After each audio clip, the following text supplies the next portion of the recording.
interesting. On behalf of Euroforum, we decided to make it an edutainment month where we've been having series of events that are going on. Just on this 2nd of September, we had a white party where they really did magic. I'll just say viva, viva, Mr. JB Entertainment. You really did a good work in Copenhagen with the white party. I really do appreciate. And for those who managed to win, who managed to scoop tickets from the last show when we had the white party PR, thank you for coming. There were 4 people, and actually, we really do appreciate that. Next time, who knows, the next person who's going to come in can also offer us other tickets. But all in all, it's a month that has been so great to the side of Euroforum. The date is 17th September in Copenhagen right now. It's 22 degrees. Hopefully everywhere people are really warming up as we're transiting into the dark side of the seasons. A day like this, 17th, just remember that we're having only 260 days we've actually managed to go through in 2023, and for a leap year it would be 261. But a day like this is just a reminder that in December, what I remember most, because we're talking about events, also in the USA, that was in 1970, oh no, it was 1787, where the Constitution of the USA was completed and signed by the majority of the delegates attending it in the Constitutional Convention, which was in Philadelphia, and it was the same day. So when I talk about events, September is really magical for us. I'll go straight to just have a little recap, a word from what actually also happened in Norway with my colleague Moses. I think he witnessed, and then he can give us a brief as we get our guest on board. Mr. Mugisha, you're welcome, please.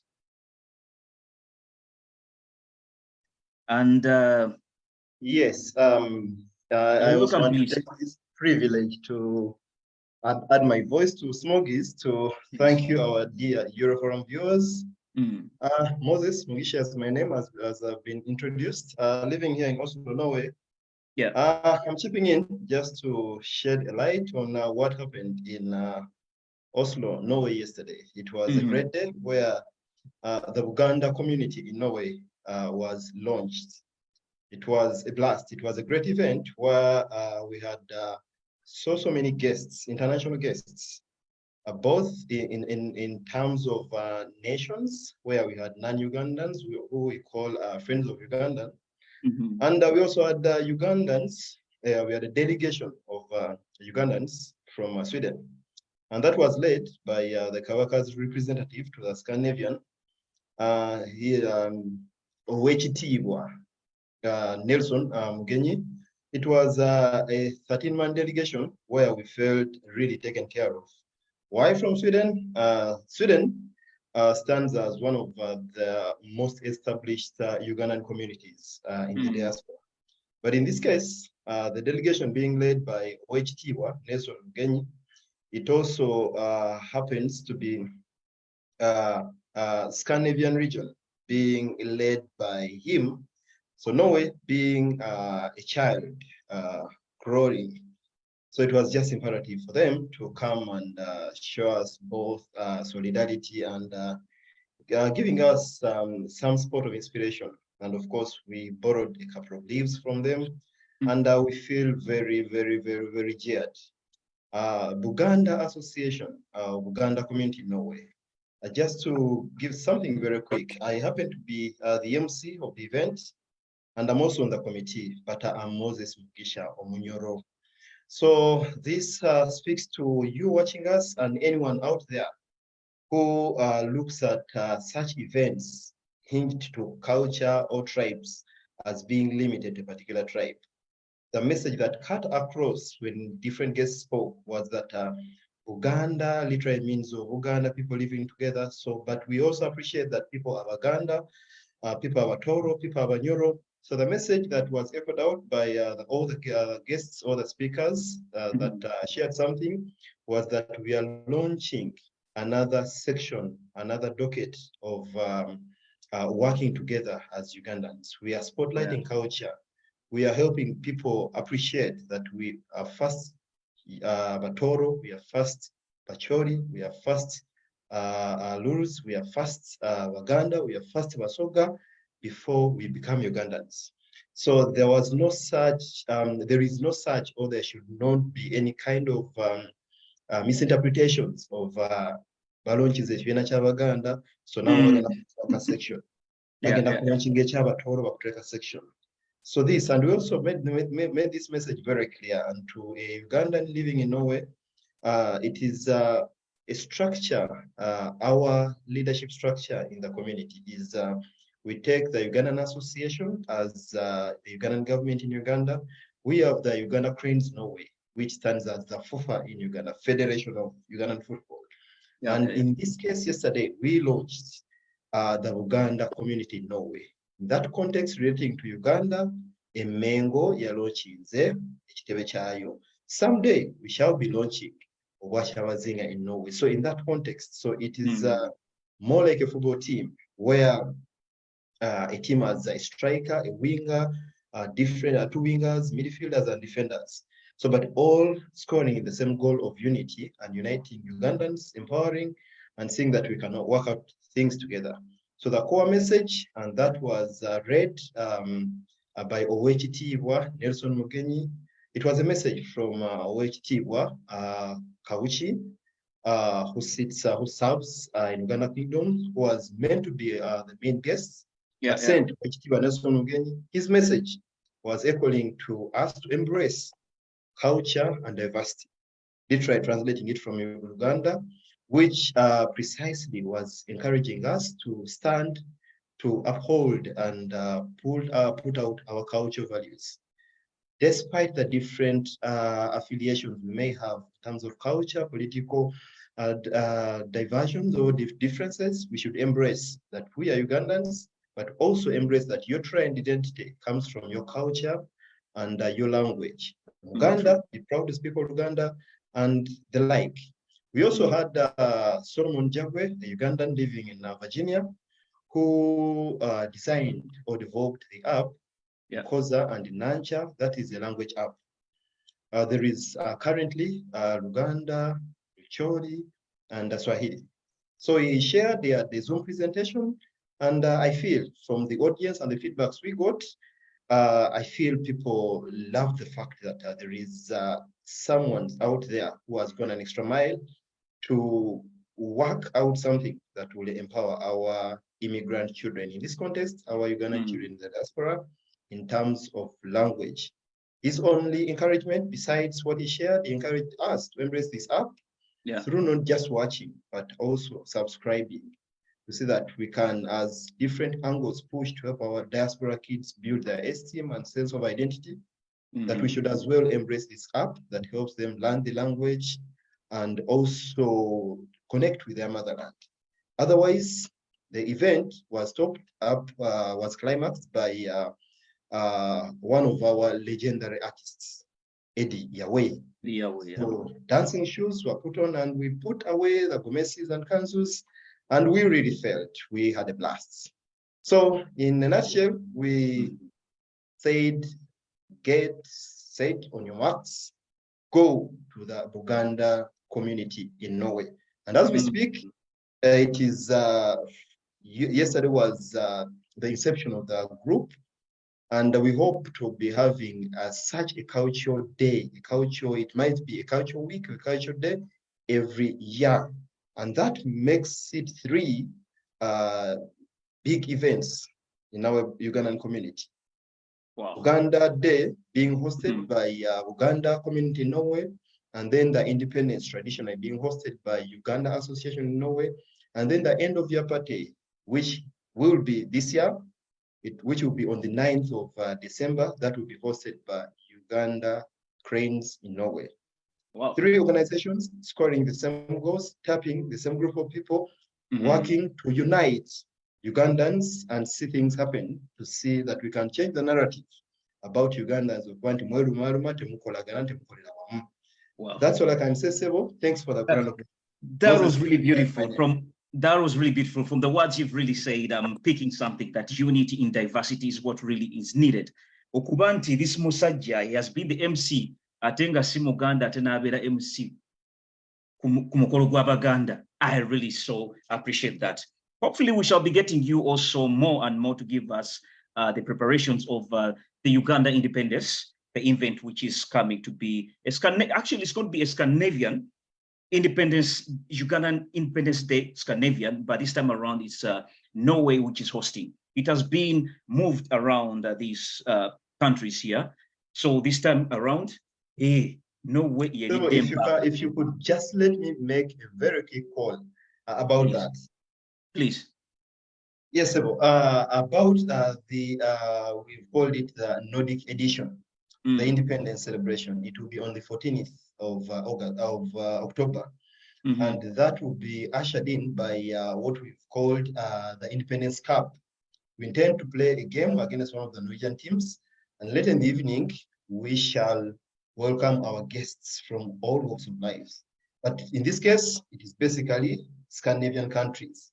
That is Finland, Denmark, Sweden, Norway, and Iceland. So we, of course, hope to host even others from other countries. But just about the date, mark of the date, 14th October, Independence celebration in Oslo, Norway. For you, to you who was there yesterday, it will be the same venue, Rolf Wicks Stromsby, 15B. So thank you, Sebo. That was really amazing. Hopefully, those who having ears, you've learned and got it well from the man himself, Mugisha, all the way from Oslo, Norway, on the Euroforum. Exactly what we do is to let you know, inform you, we share, because the more we share, at least we earn from one another. But as we go back to the main course of the menu, is the man himself called Mbazira Joseph. The good thing about him, for me, I won't say is new to me because we share a lot in common. One, basajja ffenna twogera Oluganda. Ekyokubiri, enkofiira twazendosinga.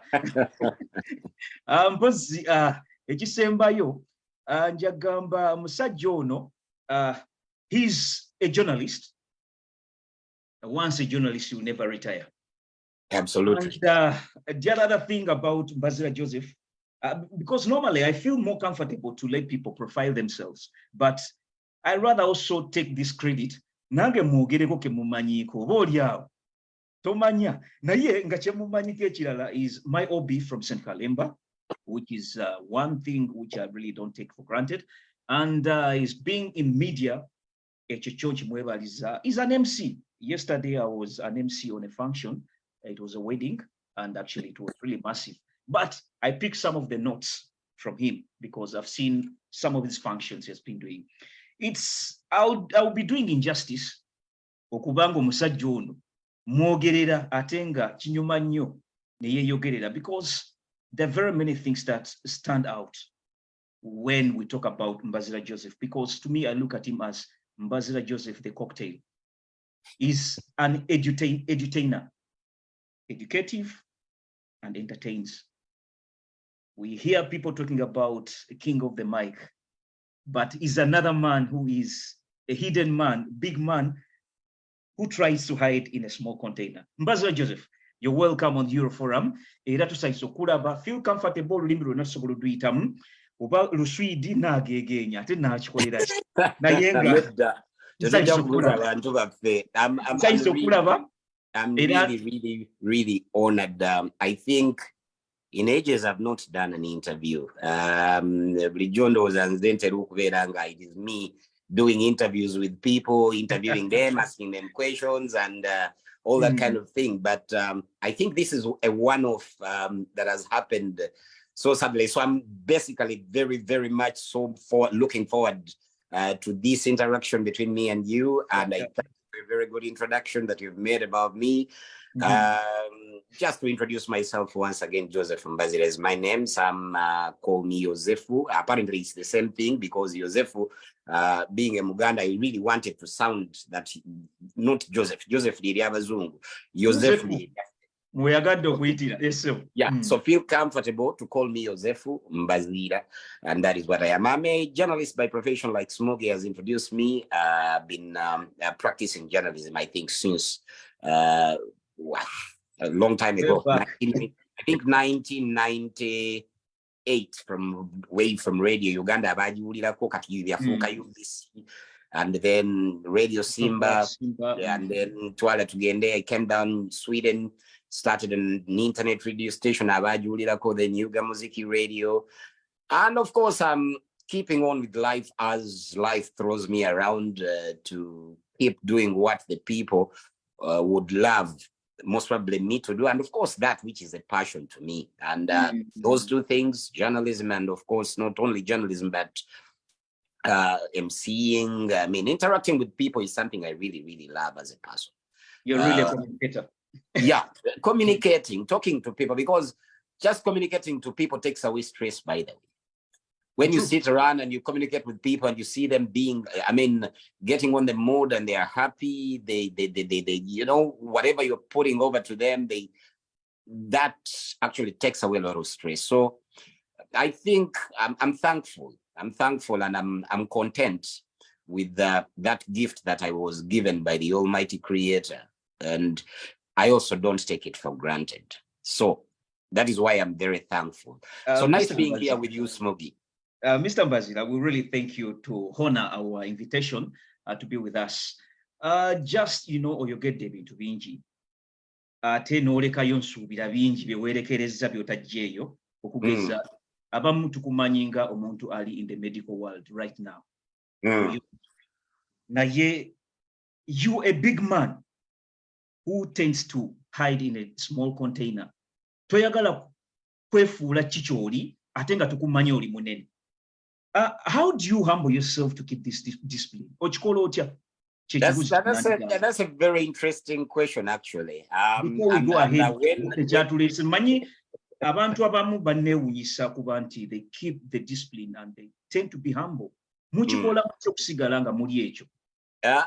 It's a beautiful question, and I think when I hear somebody calling me big, omanyi, when someone, you know, exalts you, I think we're in some way of feeling, okay, you get proud of it. And I mean, somebody's recognizing you in that stage, or in that kind of stage as a celebrity or a big person in your own right, or in their eyes, you were that. And of course, it is something we should never take lightly. Personally, I always want to be me. I always want to be me, because when you're gifted and maybe you stand out in a kind of a way, then you use that platform in the best way possible, but not to overstep what people respect you for, the respect the people give you. Nti bwembeera nga abantu bandabira mu kifaananyi ekyokubeera an example, by like you call it big, big abanene mmanyi bebekulu ye munene munene oba naye yakyetuma, I don't know, naye ngamba nti okwe-exaltinga n'obeera nti oli munene, ekyo kyo bantu be bakiraba eri. It's the people who see it. You yourself ng'omuntu, you do what is best, basically. You actually could go on like you, Smokey, you would go on with whatever you're doing. And of course, somebody down there realizes and says, okay, that man deserves the respect. He is this man. So, ekibuuzo ky'obuuziza kizibu nnyo okugamba nti neerabiremu, oba how do I do it? I can't say I do it in any kind of way. That is me. That is my personality. That is Joseph, who is like, you know, I will embrace everybody like they come to me. I don't want to judge people. I don't want to, condemn, or like, you know, distinguish. So the way you approach me is the way I will approach you, most probably. If you approach me kindly, because there could be also another side of me that is the crazy Joseph, the unpleasant, which I don't think actually exhibits itself. Example, when I was doing a function gwali mukolo ndowooza gwa mbaga. A certain Ugandan musician comes to me, nanga njagala kuyimba. Nemuga nti, you know what, you're not in the program, but there's no way I'm going to, get away from the program to give you a plaque. There are many people at the wedding. Nachamuka naga mpaka zindaro. Nemuga nti, gentlemen, you're not on the program. Please, you will get any other opportunity any other time. This is a wedding. Omugole yakoze wedding plan ye n'agimpa nanga nti these are the people supposed to speak and perform. Kakati gwe kyereeta obukene bwe baba akuwadde invite. You are planning to a wedding y'omuntu and you want to make it your concert because you've seen people. So that really, for one time, I think the people who are around me, the DJ and everybody who was around me, saw me getting pissed off. And I was like, almost exchanging blows with this guy. But at the moment, they actually had to take him away. Because that alone was going to, I think is one of those times as we're doing these functions, sometimes you get so stressed. Now we're already in a stress, your client, the function is running as good as it has to be. And at the same time, there's somebody here who's come, and this I would actually ask Europe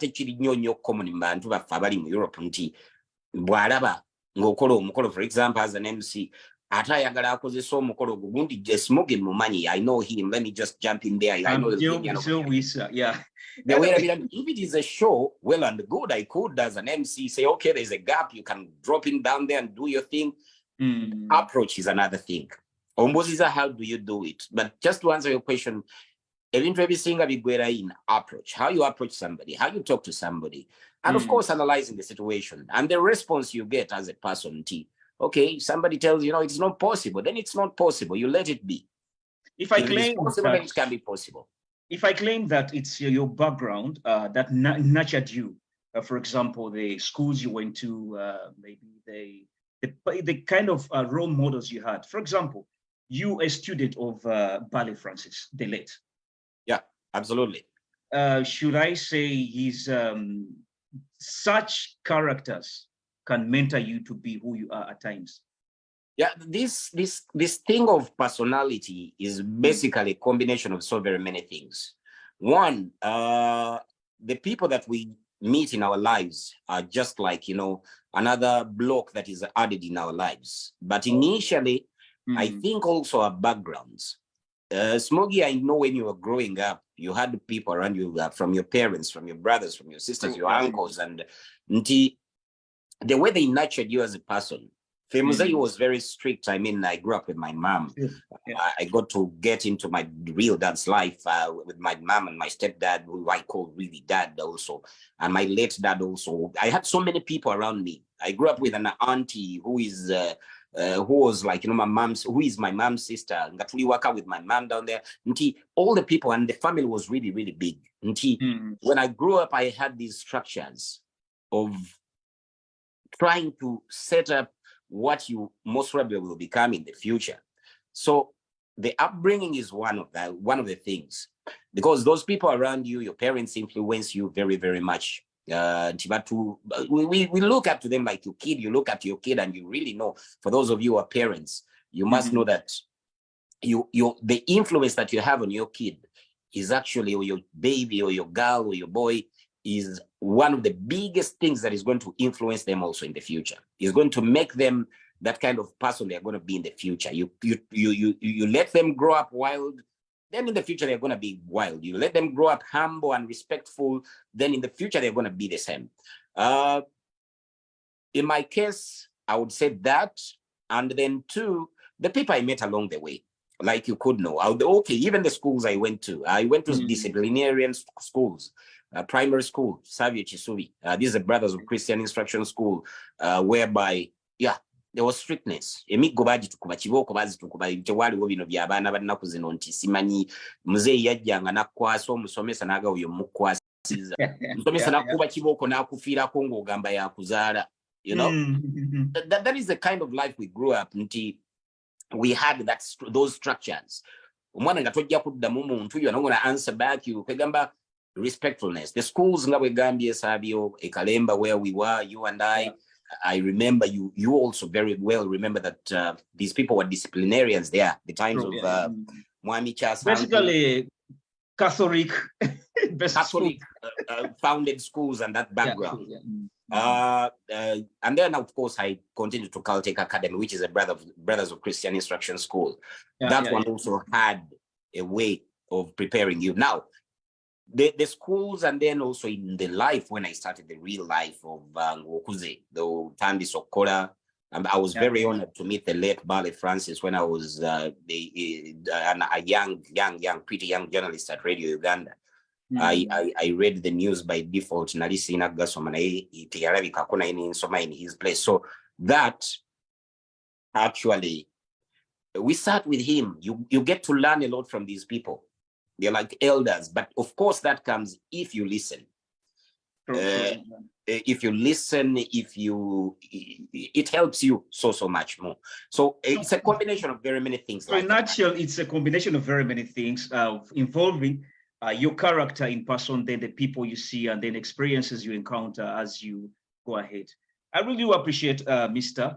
Mbazira omanyinze kutunuulira mu bintu bingi nnyo abatamanyi musajja ono walabe tufaanaganyamu sijja gamba mbu bingi nnyo. Is in media. Yes, I'm being in media, and apparently actually I'm still, because media will never fail. Right now it's transiting to online. It has transitioned from the traditional media.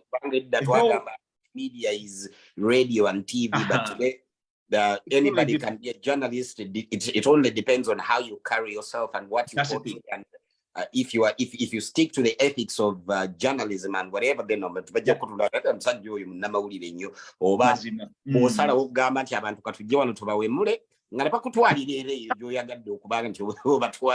know.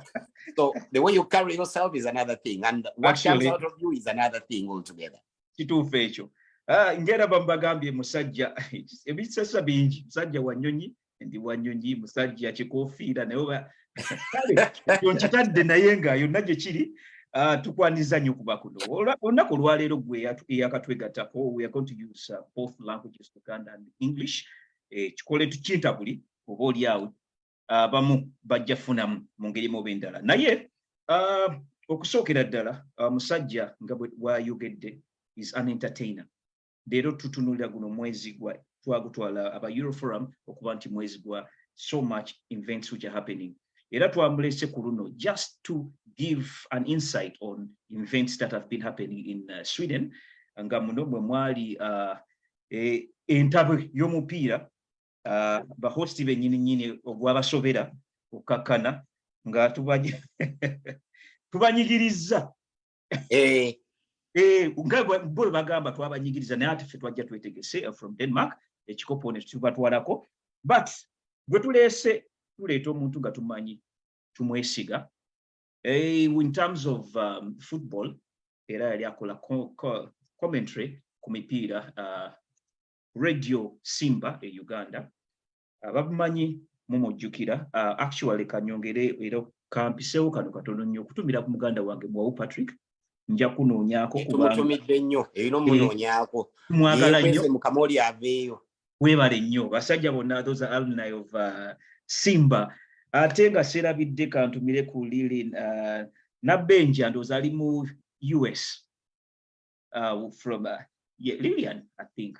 Lina? Yeah, Lillian must be. I've seen her here of late. Ntumire ku muntu omulala Musime Edwin obi wange from St. Joseph's Nagalama. Abo nabo media naye ng'ate bakwatibwako era still Bali Francis. Kale yonna nga nvuddeyo katono nnyo kangende ku kinyusi batuwadde ekyabadde Norway. Recently twali ku White Party, which really did a lot of tremendous work, and then the PR mulabyeko online kwali Joanita Bale. Mwebale nnyo kututegekera, mwebalire ddala. The White Party was massive. Oluyimba kandukyuse nzire ddala ku kinyusi. Mr. Mbazira, you are the MC of the function. Ne weesanga ate ng'okoze ne commentary ku mupiira ogwatugatta wano mu Scandinavian oba Europe at large.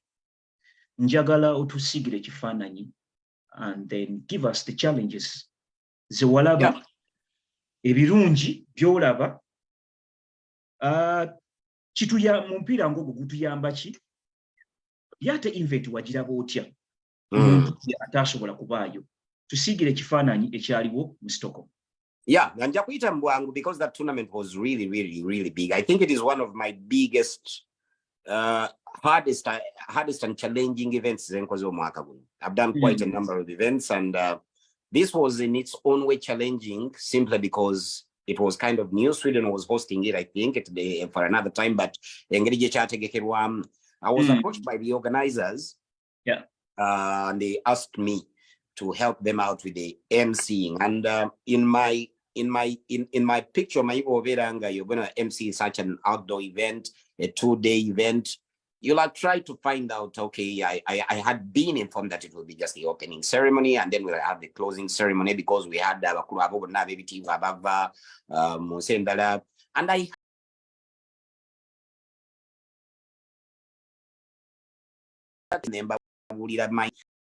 told the organizers that, you know what, guys, what you're handling is something of a high magnitude, on the magnitude of Euro Cranes tournament, but you're putting together 5-6 teams from Europe, and that is about 22, say count 20 but people from each and every country. That is a big number of people. Was I witnessed for some time, in a long time, we've had and on both, actually both days, it was an event of a high magnitude. Yeah, Charlie, I really credit these guys. I thought initially in Jaku opening ceremony to introducing teams there and everything, teams mpira. But as the event progressed, I got to learn that, you know what, we have to lift that. Day one was really challenging, because in the organization twalina atenti abali abategesi wane Sweden atebe bamu abali ku team. And I think that was a mistake in its own way. Jenjagala nti abategesi next time oba jenali sabye nti abategesi next time of such a tournament baberenga bo basigala as players oba kabeka singe kuba bana bano babalenzi bano babasajja bano singa ba concentrating ne bagamba nti tugenda kusamba mupiira tufune abantu abagenda okubeera mu management ya event de wali sobola kukola byonna teyali badikuga tosobola kukola byonna oluuso ogabanyamu no delegating anoga nti mwe mukwataganyeko kino naffe tukwataganye vision concentration neberanga eri wamu kubanga in those instances tosobola ku multitasking kubeera nti oli kisaawe ena abantu tebalina mazzi eri tebalina byakulya ate gwali kisaawe gwayina sente ezikola bino.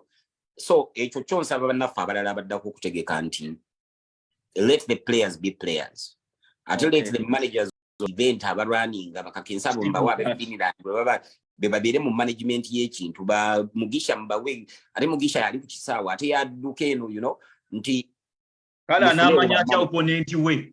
Yeah, because we have those people. We have those people who are very good at management. You know what? And what actually I was very happy about until after day one, reviewing that day one, I sat with these gentlemen, the organizers, and I told them, you know what, things have not gone as expected. We have been a little bit disorganized, as expected. Usually, especially if it is 2 days, such things happen. But once you sit down, and this is what I also advise people, that once you sit down, if you have a 2-day event, sit down after day one and review. Even if it is a 1-day event, no government, it is continuous. You're going to do it also the other year and the other year. With your committee, the small group of people you're organizing with, we did this event this year, but then we have to sit down and try to work it out to Manienti, okay, what went wrong? Where did we not do our best? So I was pleased with this gentleman. After the first day, we sat down and we reviewed the first day. And we said, okay, teams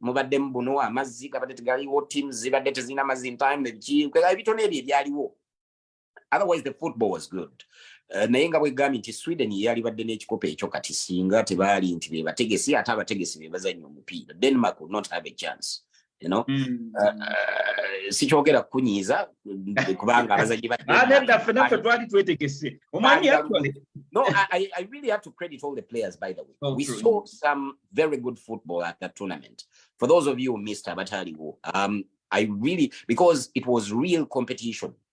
even the weakest teams, team nga Finland, they had, I think, the youngest player because of the team Yakakensa. Passion, they are playing to win it. Yeah, so they were playing to really win it. That's the level of competition this tournament has, or it has got to. The organizers that, you know, this thing is going bigger and bigger. It started out small and Pola, but the way I've seen it, the way I saw it in Stockholm, it really united people. People were like, you know, all in. So day 2 actually moved on very, very well. With whatever we had reviewed in the Teresa with Bali. And that day, I actually ended up doing so much more. I thought I would just be on the microphone to do my talking. I ended up doing the DJing and the microphone and the MCing. It was a lot. Passion. Being a journalist, I'm a journalist, but the biggest part of my journalism I did was sports journalism, and is still sports here, because that is where my area of expertise was most. So when it came to this, I really felt, you know what, this is my thing. When we got, I think, to the semi-final stage and the final, we didn't have a third place playoff game, but we got to the semi-final. Then I had to take on the role of commentating the matches. I was very pleased that I got about 2-3 people. Damn, man. Buli musajja tubadde tuli eri mu background nga tetulaba kiri ku kisaawe n'abali ku internet, because this was being live streamed. Ninga ali mu kisaawe. That alone, credit eyo bw'ogifuna ogamba, okay, yeah, kigusi. At least you feel you're doing a job. Yeah, you feel like, you know, yeah, the message has come forward. This was really good. So, and the organizers were also really, really pleased, especially with the turn up.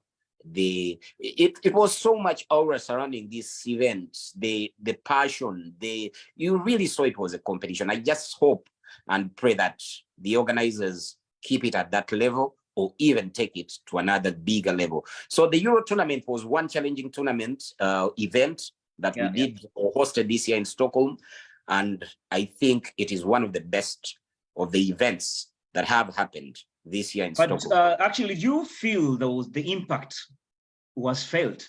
For example, it was organized, yes. The issue was to play the game, then the winners took it all, but what about the networking? Do you feel there was an impact as Ugandans coming together? Do you feel there was another goal achieved? Yeah, and these are some of the things, especially that I was talking about, the organizers have to really look at and focus on.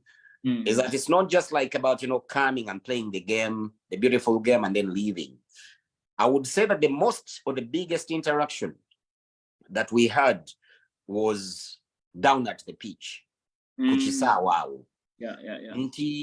There could be room, especially with organizing events management ya Eurocranes eyo nalisabye nnyo nti bagezeko n'okutandika kati okunoonyezawo ba sponsors already.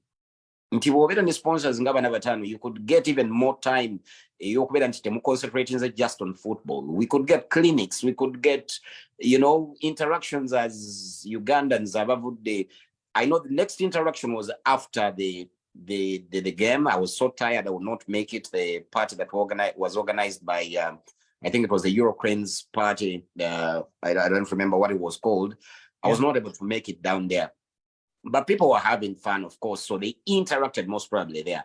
Yali badenga victory party, yali with the after party after the tournament. And we could even have prior interactions before the tournament. The arrival, the orientation, and all that kind of thing. Some of these people who organize events like, for example, Gothia, many of these guys who are playing today for these teams, the Euro teams, have been products of the Gothia and Tivoli Cups. Through that. Some of them have just come in. Of course, some have come through that system. They came to play those tournaments, and with God's grace, they are here with us and moving on with their lives. So, we can't borrow a leaf. There's so many things we're doing especially when it comes to events. We Africans, we do it the African way. If it is not traditional, don't keep it traditional. If it is traditional, keep it traditional. Because this is football. People were asking me, the Swedish that were outside. Oh, by the way, what is this? This looks very pompous. A whole bunch of Africans gathering to play football. I'm like trying to explain to them, this is the Uganda cranes of this way, Denmark, Finland. They're coming together. And they just stood there to watch the game. They just stood there to watch the game. We had crowds that came in that are not just Ugandan, who came in. So things like advertising, people overlook advertising, by the way. Never government, you know what? Denmark, the people from Finland, Actually, about advertising, I have a colleague of mine I'm working here with, Euroforum, Jojo. Achogera nnyo ekintu ekyo nti we take things for granted naye abantu bongera okuba ennyo obulamu. But also in terms of media or business, advertisement is a tool people underestimate naye ng'ate ekikola nnyo obulamwa. Ate mpozi era kyenjo ku summarizing by advertisement nti I've seen what advertisement can do. Some people think that, you know what, I have contacts, I have the WhatsApp, I will go. There are very many ways of advertising. But we do ads. Video ads. Abantu oluusi kakati bintu byafuuka visual. Ekintu okukyogerako ebiseera bisinga edda twagabanga the flyers. But that's outdated now because omuntu okamuwa n'akafunya n'akasuula wansi. Olwaleero we have these flyers online. Oba omuntu n'omuliza ka message. If it is a flyer, it will not take the attention because these are some of the tips of boosting our events, especially for you guys who are event planners and organizers. Advertising is really important. We have people who do that.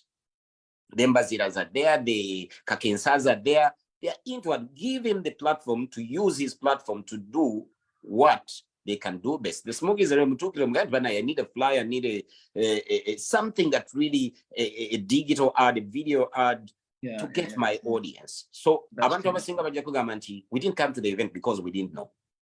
And it's true. No? We didn't come to the event. It's a flyer. It does not. How are you advertising to get our people, our community from wherever you are, to get our community together? And that continuity, actually, when it comes to advertisement. We can say that actually, yensonga lwaki Coca-Cola tesusanga kintu kyayo. Coca-Cola yalerekeddawo ku advertising. MTN we yatandikira Uganda when it started ne Celtel oba kakati Airtel batandika tusasula service fee twala tugende. Bali badde bakivaako dda with the money they got nga tukyasasula service fee ne gundi the airtime or $1, you know. But they are up to now still advertising. They are big brands. Coca-Cola is still advertising. I mean, and look at any other big brands. Apple is still advertising. I mean, so it does not stop. If you think to have the thing by yourself.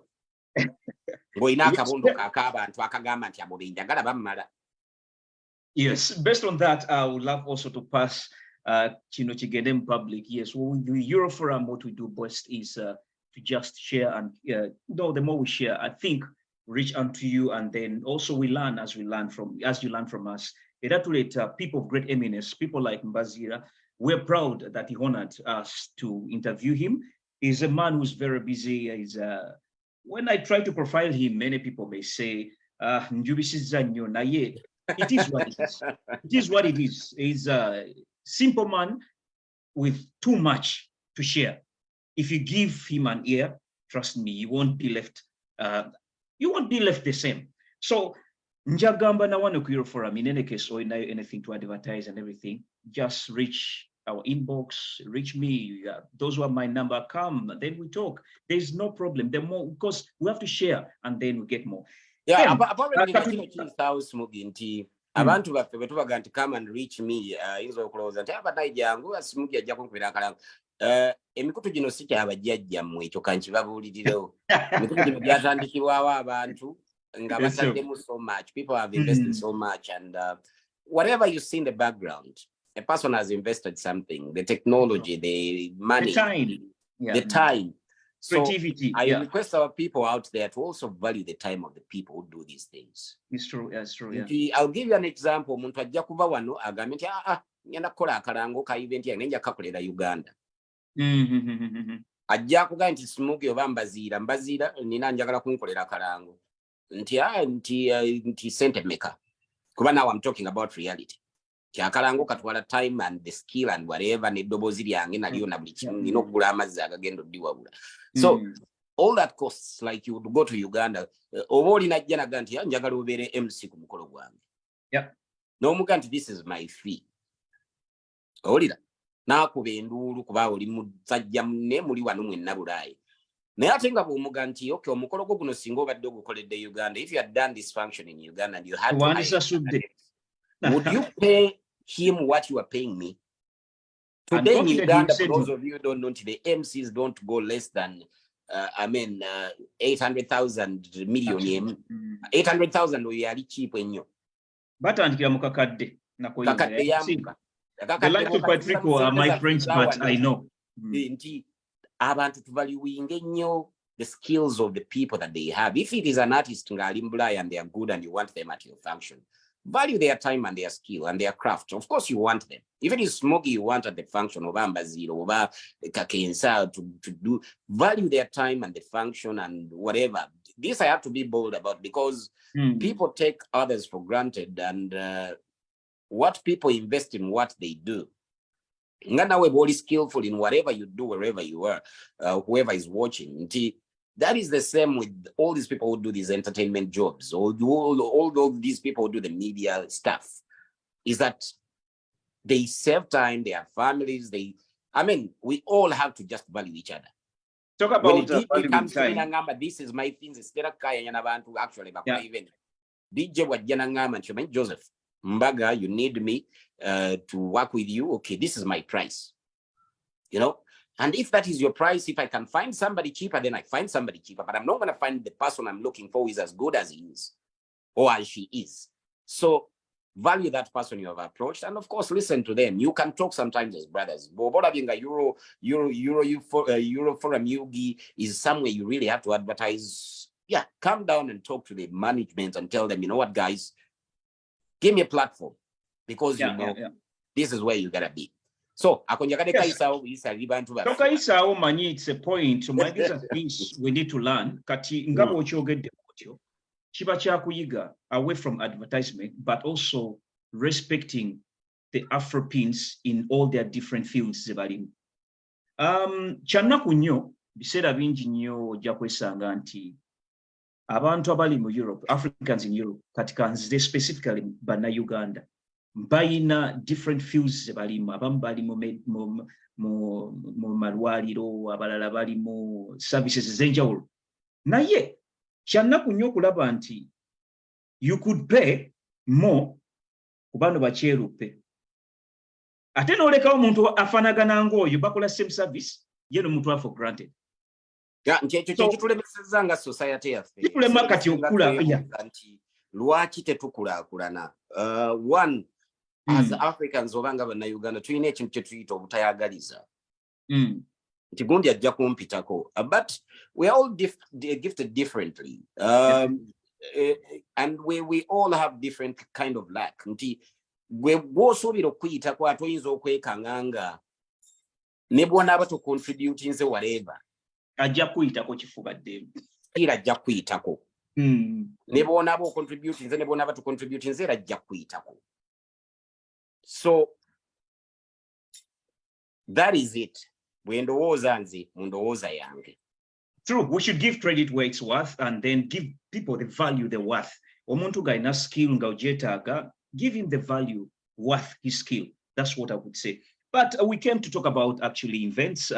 Njagala omusajja gwenjogeddeko olwaleero manya nsigala nyongerako muwa kikyali kubanga because I value what he is.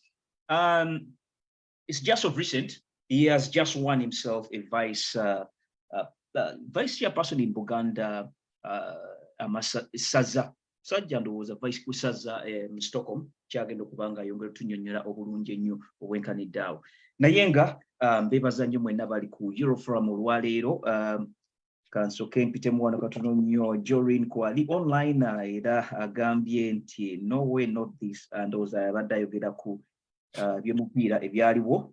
Online we're still having Joanita. Wow, I'm humbled to see Joanita also. She's online and she's the PR of JB Entertainment. They did what they had to do, and on behalf of Euroforum, I would love to say thank you very much, JB White Party. You did a great work, and everyone who got the tickets on Euroforum, they really appreciate.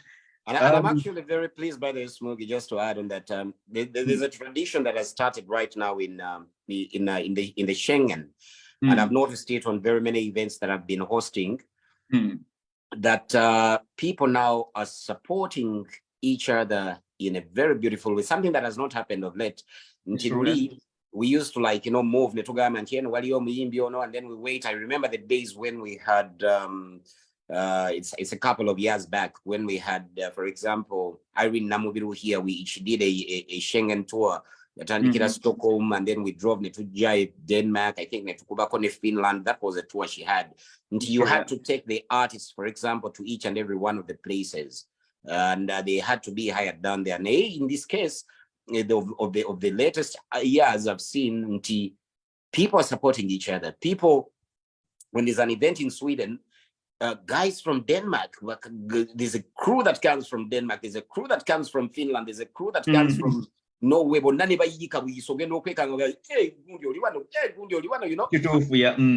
It is really nice. And then when something is happening in Denmark, guys just flood in Denmark, for example. When something is happening we should just keep on keeping. We should just keep keeping on with this kind of tradition.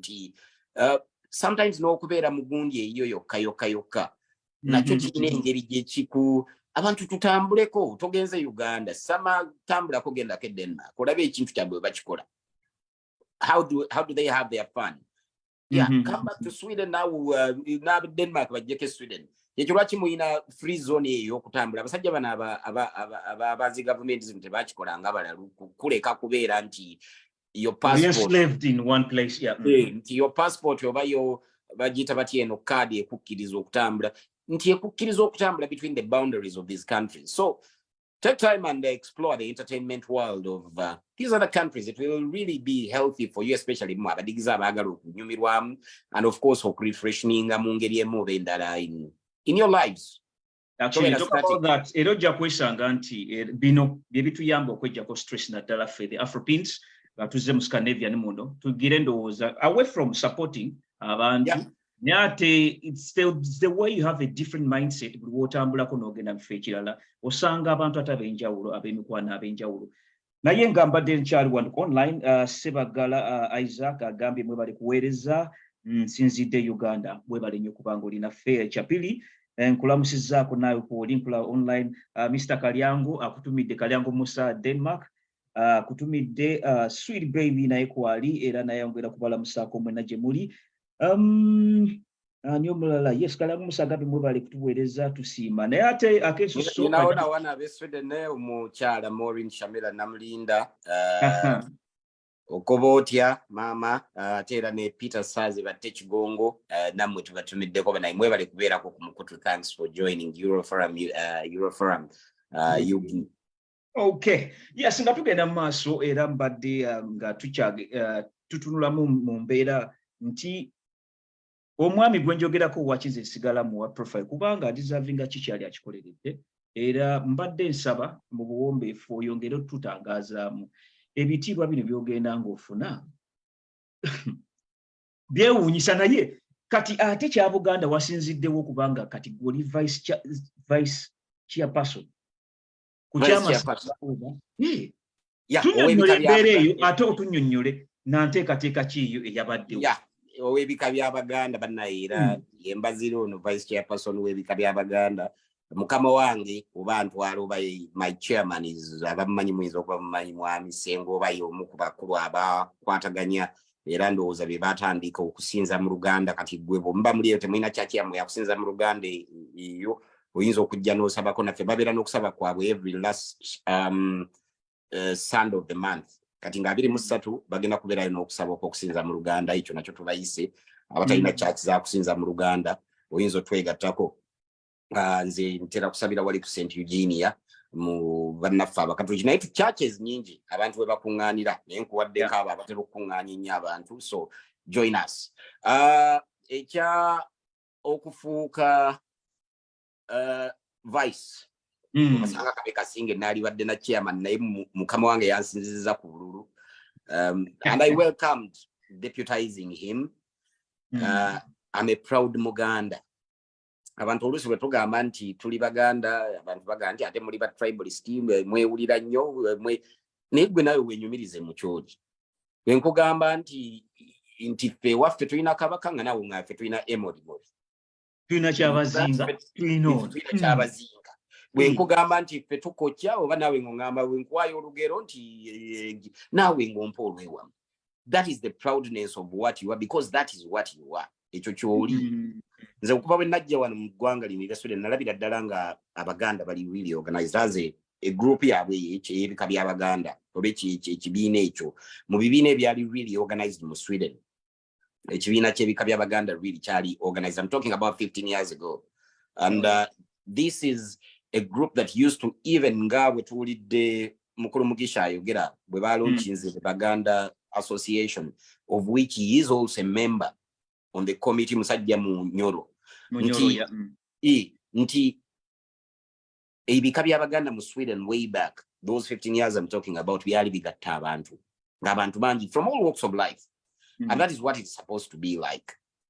Nti kyazze ne kibeera nti okula okirimu, nze nakula obuwangwa bwange mbumanyi ate nga mbwagala, because at the end of the day bannange tusooke tutunulire ekintu kino nti wherever you are, ne bw'onaabeera nga bakuzaalidde wano abaana nga mubazaalidde wano, ne bw'onaabeera nti your roots, olwaleero abasajja b'Amerika bagezaako kulwana kudda mu Africa kunoonya their roots.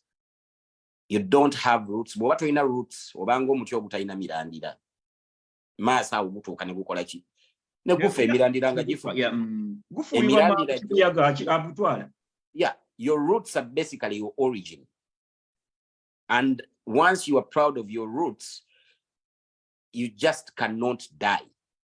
You keep flourishing.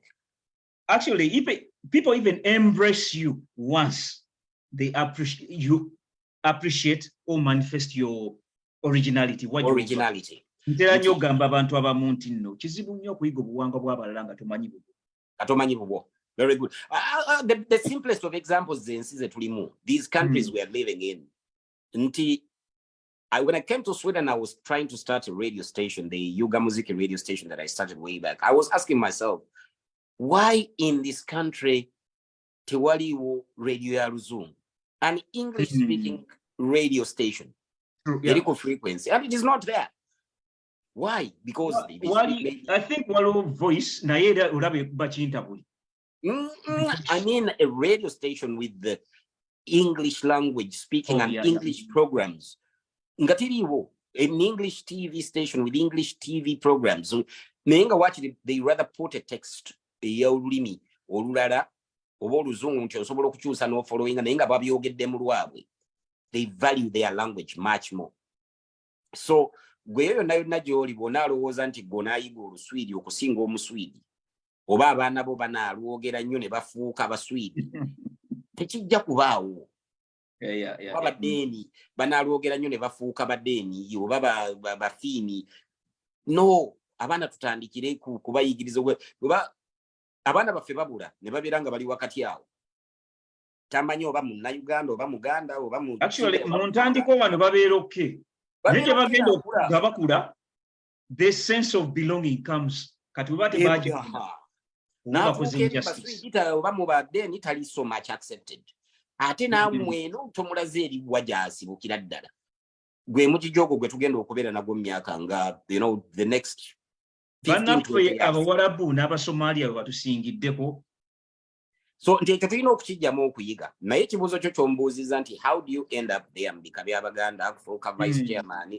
Nenyigidde nnyo mu buwangwa bwange kubanga mbwenyumirizaamu nnyo ng'omusajja Omuganda, nenyumiriza nnyo mu kubeera nti ndi Muganda.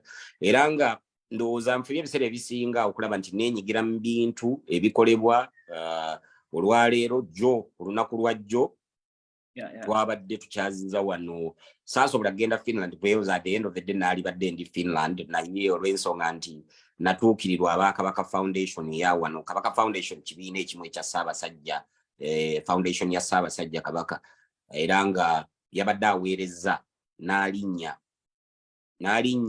Omumbejja n'alinnya Lubuga abamumanyi, that is bwe tugamba Omumbejja abeera sister wa Kabaka oba abaana ab'Engoma, mwana wa Ngoma n'alinnya Lubuga oyo yabadde aweerezeddwa Ssaabasajja atongoza akakiiko akapya ka Kabaka Foundation. Kale ate Abakabaka Foundation nga bulijjo era bwe ntera okubeera nga neenyigira nnyo mu bintu ebya the culture, my own culture. Nabantu kira ne banga Joseph ali agadde obeere MC ku mukolo guno otuyambeko mu by'okulanga n'ebirala ebikwatagana bwe bityo. Embeera yabadde etya byagenze bitya?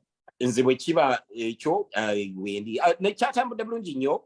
For starters, we were at a very, very, very beautiful location. Twagenda ntukima Omumbejja n'alinnya twamukima ku kisaawe ku Lwokutaano. I was with my daughters abalabye ku bifaananyi ebyo birimu obuwala obubiri nga byabaaniriza. Those are my daughters. Ekyo kitiibwa nakyo nenkifuna. Olaba abantu bwe tuli ebitiibwa eby'amaanyi twakomyewo by default. Twakomyewo n'alinnya okuva ku ssaawe abawala bange ne batuula n'emmotoka najja nga abanyumiza and kyennamulabyeko nga n'alinnya because bw'ofuna omukisa ogutuukirira abantu nga bano olina bingi by'oyiga. Nalabye nti she's a person, muntu waaba ssebo oyo muntu w'abaana nnyo ng'akubuuza nti akati abaana boogera kijja kitya nti boogera Oluganda ate nga boogera n'Oluzungu. Kwegamba yabadde so interested mu baana bano ababiri abaana bange when we were like, getting up from the airport okutuuka ku hotel okulya dinner. So that interaction eyo yabadde nnungi nnyo. Then two, bwe twavudde awo the day two ye yabadde ey'omukolo gwennyini. Era eyo yabadde mpitirivu nnyo nti omukolo twagutandise ndowooza zabadde ssaawa 8:30. Twadde baakutandika ssaawa 8 naye twagutandisa ssaawa nga 8:30. Ne tugenda mu maaso n'ennyimba ne tutambuza omukolo bwe tutyo ne tufuna speeches ne bakwasa abakulembeze bali abalala abakadde ne babanjula. Ate era abadde chairman wa Kabaka Foundation Mwami Maximilian Nuruzi yasaabiza ekibiina ekyo for over 20 years as the chairman. Naye Kabaka asiima busiimi n'akyusa. Kale yali yasaba awummule kubanga ekibiina ekyo ekya Kabaka Foundation okufaananako nga bw'olaba essaza Scandinavia, those are organizations where the king himself, the Kabaka, appoints. Tebisi byammwe nti tujja kulonda gundi kuba abamu bayinza okubeeyo nga baga nti naye why is this one, lwaki Mwami Mugenyi ye chairman wa Kabaka Foundation wa gundi wa Westaza, why is it? No, those are appointed by the king himself. So ekyo tetukirina mukono. Atunula alina amaaso eno n'eno, kyekyo lwaki tumuyita maaso moogi. Atunula eno n'aga nti omuntu oyo Smugi oyo mulabye alimu ensa. Ebbaluwa ngezze nga tukuyita mukungu, omukungu Smugi owo w'ekitiibwa Smugi. Ati awo otagenda kufunira. Kubanga kati gwe. Anti obola banneewuunya. N'obufuna oyinza tuba tufudde. Nedda munnange, it is all through the service that you give to your kingdom and your king. Nze nzikiriza nnyo mu buwangwa bwange ekyo kyombuuza nti how did you end up there? I'm a very proud Muganda man yeddira ennyonyi nnyange nti everything that is concerned with the kingdom ekyo bekikwata ku buwangwa bwange. I try my level best to be there, to serve and to contribute in some kind of way. You interact with people, you learn, you don't stop learning, because it's a salia that they know when I leave this world, the kids have given birth to Nabazali Sweden one. Baberenga tebaina, because the more I involve myself in my tradition, now abantu abalegana bo bajjagana y'abaana abo tujja bakwata ku babaana bambazira. So era nkubiriza everybody out there that is being in their cocoon nga uliawo ganti naye abantu bano na Uganda bayina ebigambo, gendayo for the purpose y'okuyiga. Learn about your culture, learn to interact with people. Mulekerawo okubeera ba loners. Go down there, interact with people, and learn about, because they said every single we go here to not just to have fun and dance but to interact and learn much more. So era kyekikulu kya byonna kati lwaki mbazira ono ne ye vice chairman wa Mwami Sengoba mu bika by'Abaganda tugezaako okuzza ekintu ekyo nti abantu baffe bamanye their roots, abaana baffe baleme kubula. Omulamwa gwakyo gwe gutya ogw'ebika by'Abaganda nkuzza bantu kati ku mulundi guno okugeza nti in Sweden ebika by'Abaganda abantu bangi babadde babyabulidde because of maybe okubeera nti oba abantu badde tebali so engaged kiina engeri gyekyajja ne kikkirira. I don't know kati olwaleero tulaba nti aba Norway batongoza. Oh, yeah. I believe Denmark awumina w'ekibiina ky'ebika by'Abaganda. Baganda twegatte kibadde nakukigizeemu katono naye ndowooza era kyetaagamu empowering. Kati engeri gye tuyina Mr. Kalyango online ndowooza buno bubaka butwalire ddala. Enkola eno tulina omukungu wa Kabaka wano mbaziira Sweden kuzza abantu baffe abo babadde baatubaamu abaga nti kuba bannayuganda ebiseera ebisinga bakoowa mangu bannange wekiri bannayuganda bakoowa mangu ne beesika ne baga nti we go out of this. Ate bukulembeze bubakooya wanje bukulembeze bubakooya oba si bukulembeze ate n'abakulembeze because abakulembeze ebiseera ebisinga bwe balondebwa mu bibiina bino bye tulina the organizations they tend to become to be in positions of responsibility, but they want to own they come in to serve. When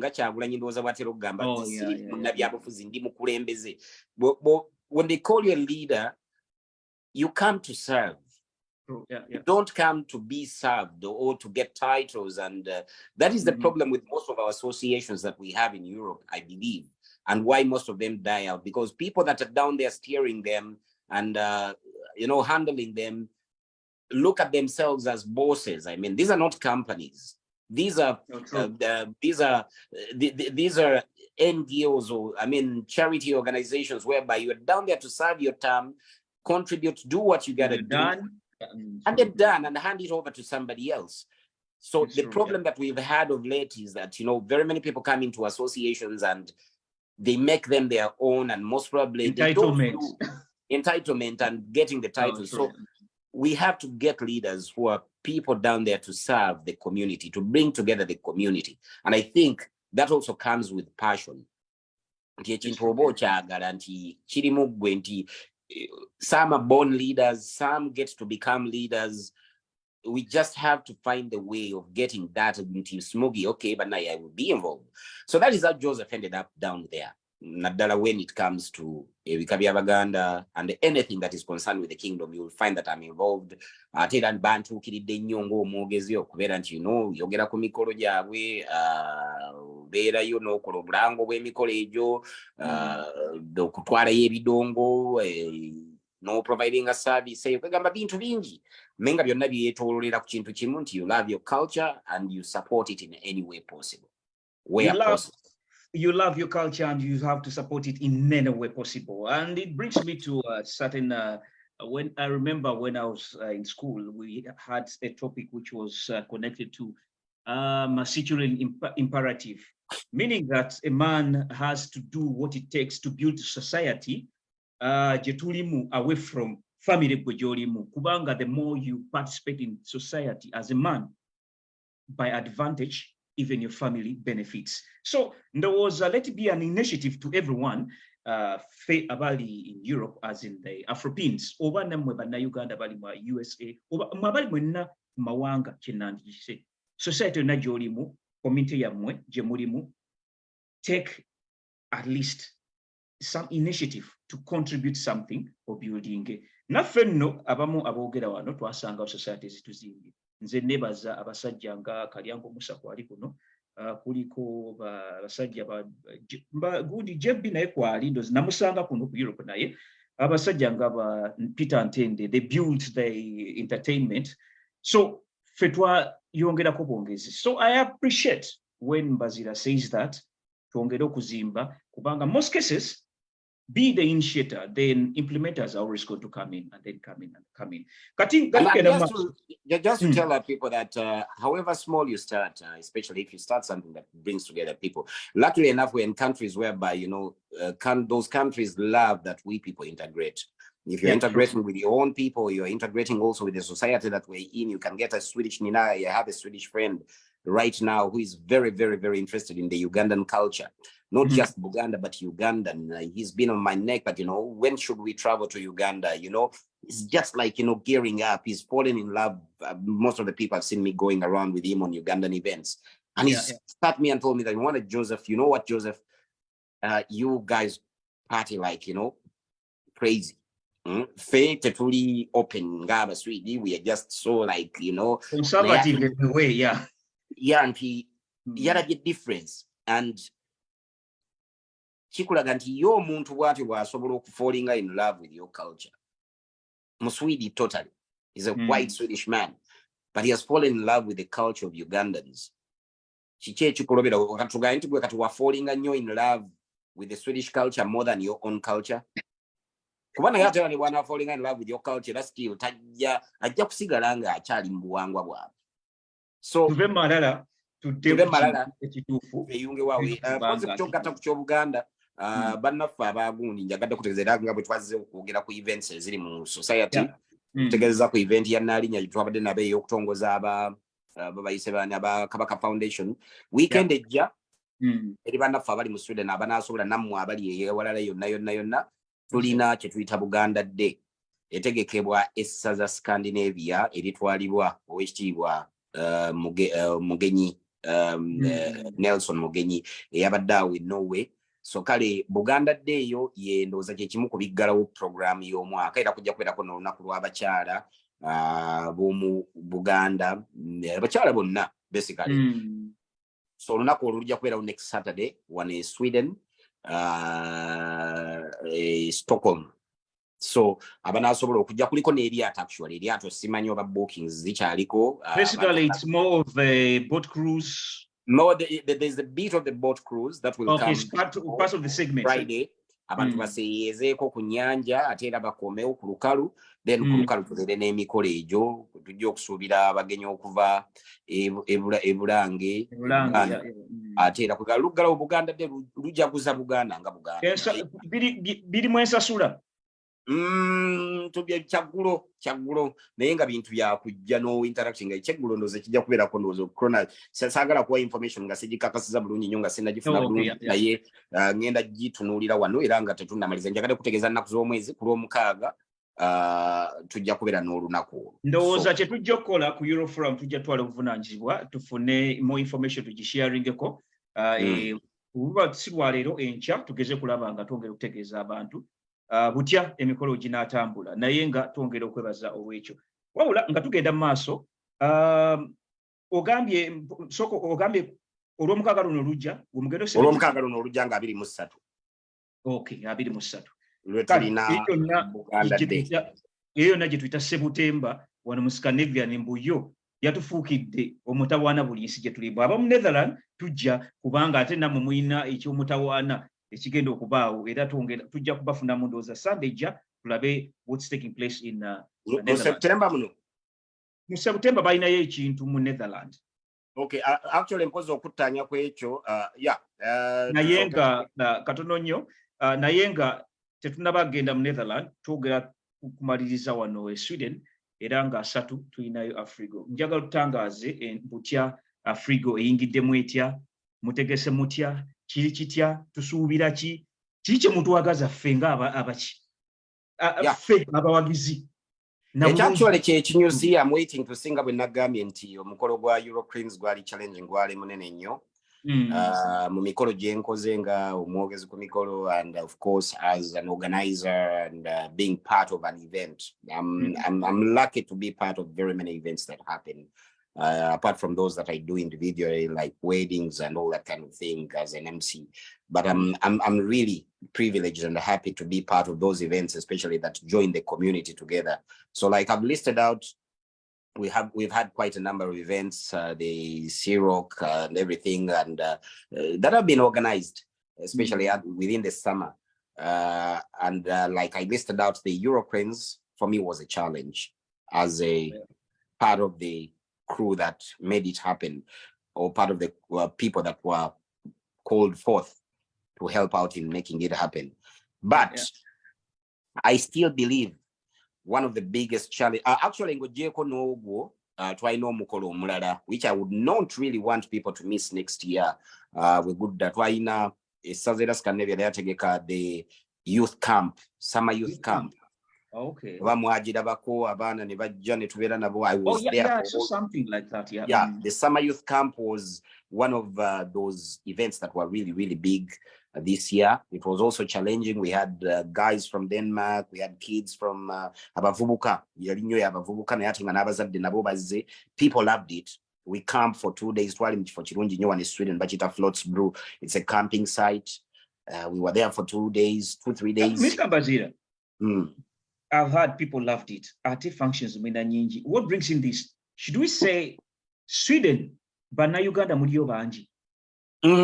Sali subidde nti ekyo nti ebibiina already tulina bingi ebigatta abantu naye ate ne bannayuganda era nabo bangi mu Sweden kuba ndabanga wano ndowooza mu Scandinavian Sweden yekyasinze okuba ne bannayuganda ekyo kyo kituufu nti the numbers naye ate kakati ate era bw'oyogera ku numbers is you'll be surprised nti community yaffe eri divided in a way. Abakulu mutulinamu abakulu ddala. Abakulu ddala abaluddewo mu ggwanga lino bakadde baffe. Kati abatebe balina engeri gye bagamba nti affe tuli eno. Ate tetujja ne tubeera n'abali mu myaka egy'abambaziira. Abali mu myaka egy'abaremi egyo egy'abasuubuzi. Abo nabo bangi nnyo. Abo nabo ne babeera nga balinganga abalina akakunika ate ne tubeera n'abavubuka bano abazze boolaba abo abasamba omupiira abo abavubuka ddala abalina energy naye ne mubeerawo n'abaana abazaaliddwa wano abo tebajja ate nnyo ku interactinga na bano bakyali nnyo mu eri bakyali nti titubasize kubaleeta ate ne tubeerawo n'abato ddala so ekyo kyonna ekyo nsuubira kiri mu buli nsi ku nsi zaffe zino zonna ze tulimu gyekiri naye nze ndowooza even the focus yalibadde leero mu nsi ezo ez'enjawulo Finland, Denmark ojja kwewunya nga Denmark awo waliwo abantu nze nina mikwano gyange gye mmanyi egiri e Denmark awo for example ng'ojja mugamba nti waliwo ekintu ky'abanaga nga mutuufu yeesuddeko akabanga outside kati nga bw'olaba nti obuzibu bwaffe ebiseera bisinga abantu abali mu centers emikolo mingi gitegekebwa for example ate gitegekebwa mu Stockholm erimu abantu bangi naye ate bw'ovaako wabweru wa Stockholm n'ogenda Gothenburg n'ogenda Växjö n'ogenda mu bibuga ebirala nga Malmo waliwo ekyomumambuka eyo Skellefteå waliwo ebibuga nga bannayuganda kyaffe Malmo nga tulinga baakiwamba kyaffe wano Schopenham oyinza okugamba nti abali Schopenham oba bali Copenhagen be bangi nnyo naye nga mu Denmark omwo munakola obulungi ne mugira okukola okuyita abantu baffe ne mubaagaza ebintu ebiri e Denmark ojja kwekanga the Ugandans you've never seen nze ku buli mukolo I think I meet people nina omukyala gwe nasanze ejjo nga nkola omukolo gwa Kabaka Foundation naŋŋamba nti nze omumanyi namugamba mutuufu sikumanyi naye bw'oba naawe tommanyi then ate awo ggwe waliwo obuzibu bunene ku sayidi yo kubanze ninga soda sitera kubula ku mikolo okiwulidde nti abasinga baba bakumanyi n'okukumanya naye bw'osanga omuntu nti buli ku mukolo ojja kweka nti you find people who are new nga tabeera mu society era namukyemugambira nomuga nti bw'oba mbaziira tomumanyi mu Sweden kwegamba sigamba nti nina okwewaana nti naye honestly tobeera ku mikolo kubanga emikolo gye mbaddeko egy'abannayuganda wano okuva mu mwaka gwa 2007 lwe najja wano mingi ate nga bw'oyogera ekyo si mikolo gyokka bangi nnyo ate tukumanyi eno Sweden amanya mu Denmark Copenhagen nayo okoleddeyo emikolo nga exactly so but anyway, in the interest of time, I would love to switch back to Gia to Mutese Mutia Afrigo to which Afrigo is one of those events I believe is going to be really big. When we talk about Afrigo Band, I'm lucky to be one of the people behind the organization and who's been consulting with the venues, Trina. other people behind the scenes as well. The other organizers, I don't think they would want to be brought in the limelight, but of course we have Julie Kevin. Julie Kevin yabadda with Denmark mukolo gwa JB Entertainment, the wife party. She was down there with me and told me that she left with a very, very many friends. Africa band. So we're looking forward to interacting with you guys down there. And I know I'm lucky to have been part of the organization of the last two Africa bands. The very first one, which people were disappointed because we were so very many people, we were a crew of very many people organizing one small event, and people were left disappointed. There were very many lots of ideas.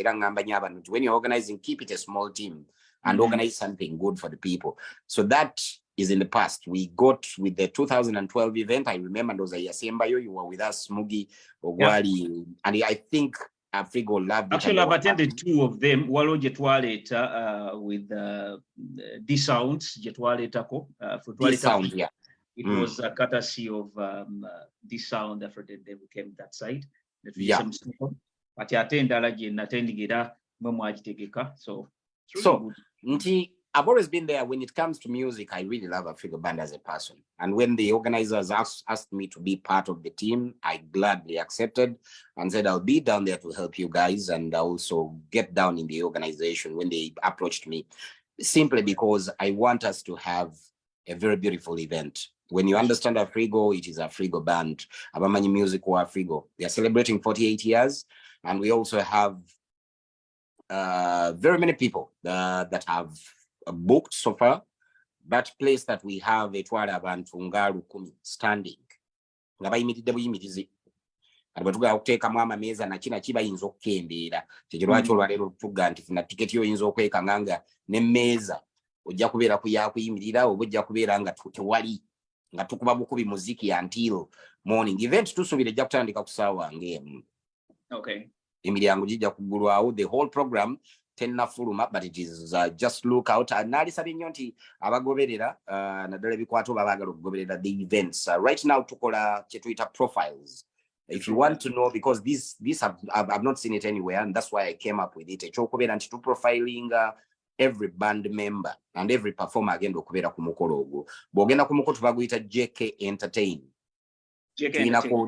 JK Entertain, it is just JK Entertain. You can look it up. Ojja kusanga konga tu profiling ne tuga nti mwami Matongo yani Rachel Magola yani yasoma ki yakola ngati obadde okimanyi Rachel Magola MP obadde okimanyi nti musomesa by profession.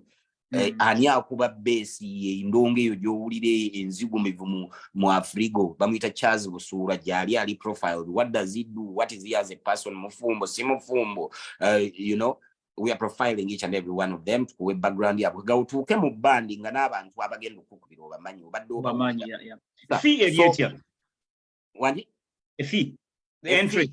The entry is basically online. We'll have a link here. You just click on the link. It is 850 crowns, and many have tried to ask. Banange finga nyingi wali mukutandika nga tutandika okulanga abantu baga nyingi, but bw'otunulamu ne events zino zetutegeka leero wampisa kwogera ku events nti bannaye tulina okusikula omutindo gwaffe ng'abantu. This is a 12-man band.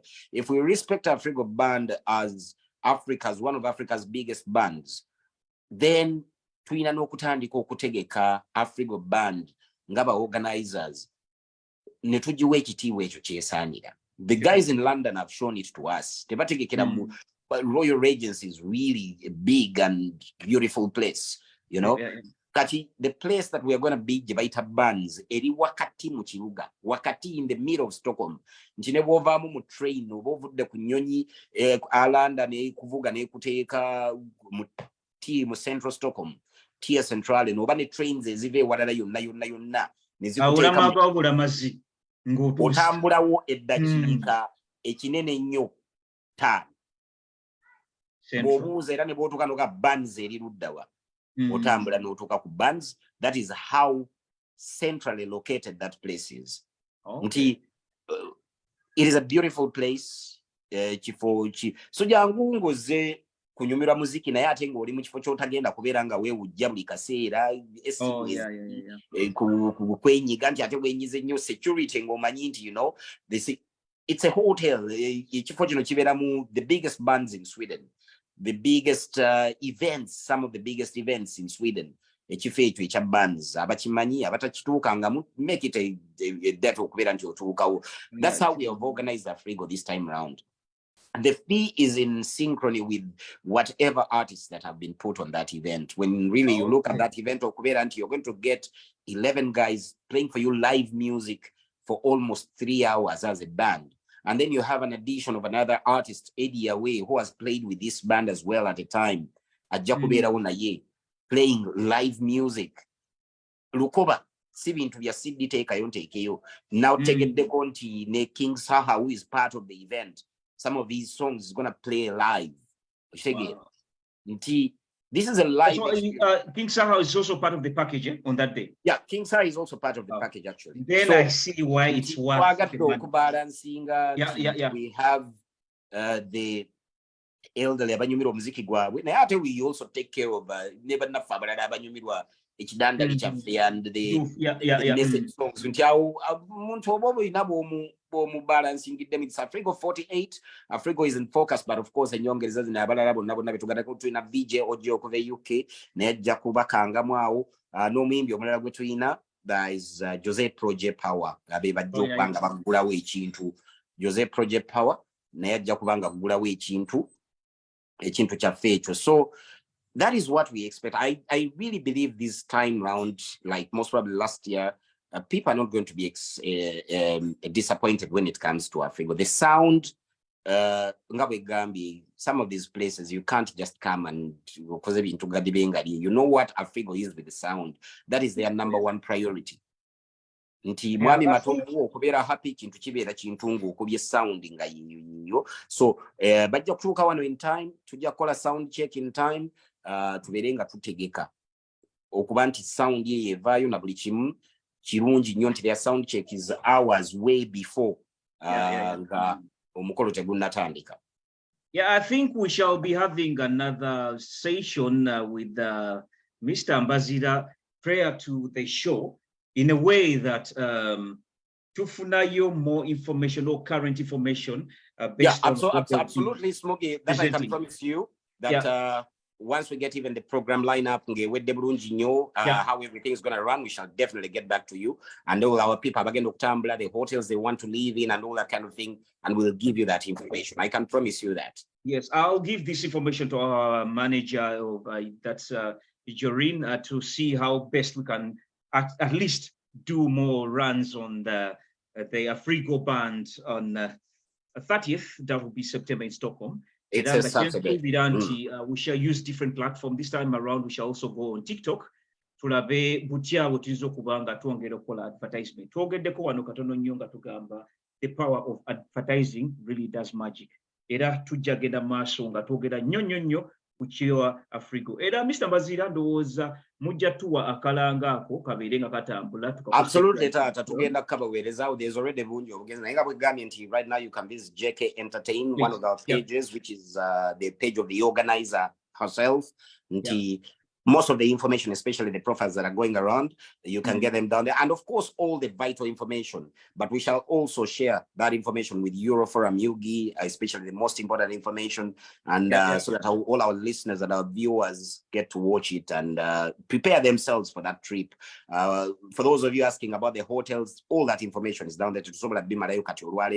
Nenga promising we shall come back here. Segmenting basically on that event oya Afrigo nebigenderako naye nga omusajja kutogerako era nnyongera okukatiza omusajja byamizannyo nnyo newankubadde era enyiike ekyamuli bubi Chelsea byekola ndowooza bimutama naye n'asoberwa mugingo oyagala emirembe nemekwetwatwanakweyambulira ku live eno ebintu ebikwalagana ku Chelsea biveeko ogera wakiri ku by'express ogere ku bya vira munsonga eyo omukwano gwe nange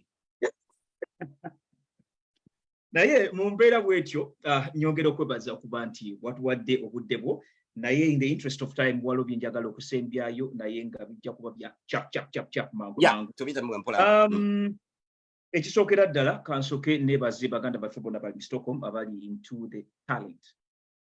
Bwe twogera ku talent simanyi, I don't know whether it's a matter of numbers that Stockholm has or Sweden has, in line of Bannayuganda naye njagala mbuze ekibuuzo kino kigende katono nnyo wa muganda wange Mbazira lwaki abatutumuse ennyo bafubutuka nnyo mu Stockholm.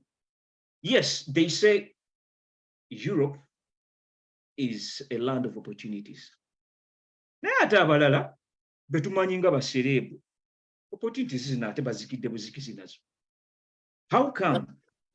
Yep, Sweden ate yo yasumuukamu nnyo n'esooka nereeta talent okuva ku ba Fire Bongo Lutaya, tufunye Maddox, tufunye bani abasajja bangi nnyo abaliko. Yeah, kati ate abalala ne babeera nga Sabina Dumba, yes. There's another girl called Bamita Jacinta Kamia. Those are kids that are have roots with abazadde baabwe nga abaana babazalidde wano, and they break through. Talent gye ziri ate ziringa ezizikidde oba oluusi ndowooza balina ebibakosa okugeza. Waliwo ono omukyala Sarah yani muwala wa Nandujja, abasajja bakasikasi muli nabeeyo bonna batudde talent eriyo nyingi nnyo. Ekintu kino Sweden kiki ennyo ekikifuula eky'omutawaana nti people pick up ate abalala lwaki betusuubira ate bo basebusi. Kyenda okutunuzaamu nti bw'otunuulira categories ez'abayimbi bano b'omenye oyogedde ku Fire n'oyogera ne Maddox. Those are the biggest stars I think Sweden has produced. But Sweden has produced very many stars, even with the film industry. Waliyo omwami bamuyita Richard Kaigoma. Tunako is one of the actors, the biggest actors in Sweden here. He's been in movies and all that kind of thing. N'abalala bangi nnyo. Kati n'obeerawo n'ate n'abaana balanga bw'eggambye Sabina Dumba, Jacinta Kamia, bonabo be baaba abazaaliddwa wano. Nti Sweden nsi nnungi nnyo mu kigambo ekikwatagana n'ebitone, talent, okubikuza n'okuyamba abaana okuvaayo. Nti nga bwe nagambye wali mu start oba bwe twadde twogeramu nti once you find the direction ey'omwana n'omuga nti gwe ono anaabeeramu oludongo kamutwale mu ludongo, anaabeeramu omupiira kamutwale mu mupiira. Sweden is one of the hubs ennungi okudeveloping a talent y'omwana, and that they are really, really, really good at. Okay. But in comparison, I think, and I believe also in other countries, as it were told today, they are also good at it. Nti abo abafunye omukisa okuvaayo ekintu kino bakiwadde 101%. Okay. Abasajja nga Maddox ateekamu, Maddox yakulanga ebibi ebirala, Fire yakulanga ebibi ebirala naye nga ateekamu. I'm blessed to be one of the people I've met, I think, omwami omwe yakulanga ne mwami Fire Bongo Lutaya abakyaliwo ndowooza kati mwami Gerard Nakibanga. Tumulina wano wali, I met him. N'akunyumiza ebintu bingi nnyo mu ngeri Fire gye yakulanga. They kept doing their work, emirimu gino egy'ebyeyo gye tukola ngera buwulira Fire yayimba ku kyeyo nti they kept doing that work, but at the end of the day nti they also concentrated on their music much more. Bw'obanga oyina ekintu Mukama kye yakuwa n'okiwa time, these are people who went and broke through the Swedish society. The producers ba Fire baali bazungu. Okay, Ba producers ba Maddox abamukwata kuba naye kati ffe bannayuganda oyinza okubeeraawo ate n'onoonya muno munnayuganda nti ate nkubire engoma. Okay, ayinza okubeera omulungi naye tofunye sound ye ekujjayo kubeera an international sound. Ensi music ye naye natambulira ku sound nti what kind of sound do you have? What kind of management do you have? Abayimbi baffe abasinga abazikira simply because they don't have management. True. Nti tebalina management, ebintu babikolanga bwe balabye. Tore memora abadde ayina kakimewa. Yero kye bayita multitasking wano mudala. Yero mama oseno ntawo de total riken. So nga bwe mbadde gamba nti ekintu ky'okkula nga abayimbi, omuyimbi olina okusalawo nti bwenzijaawo ensi eno n'ensi endala zonna even all the other countries, nti obuzibu bw'abayimbi tubalabye abavudde Uganda nga ba stars ba Angela Kalule. I think Angela Kalule gwe nkyalaba olwaleero nga ali really active. Close the door mami. Nga akyali really active. Afunye band. Nina omwami gwe nali njogerako naye ali very good with his music. Bamwita George Mulindwa ali US awo. His music is splendid. Akuba reggae oli gw'owulira n'ogamba nti bannange what is this? Nti naye kati yakitwalanga hobby. Ata prioritizing ebirala. Ennaku ezo nadde njogera ne General Megadi mumanyi bulungi US. Nangamba Joseph kati nfulumyayo mpola naye tulina ebirala ebyokukola. Kwegamba wekanga nti abantu we bajja mu Europe reality strikes in. Thank you. Negamba nti music is not.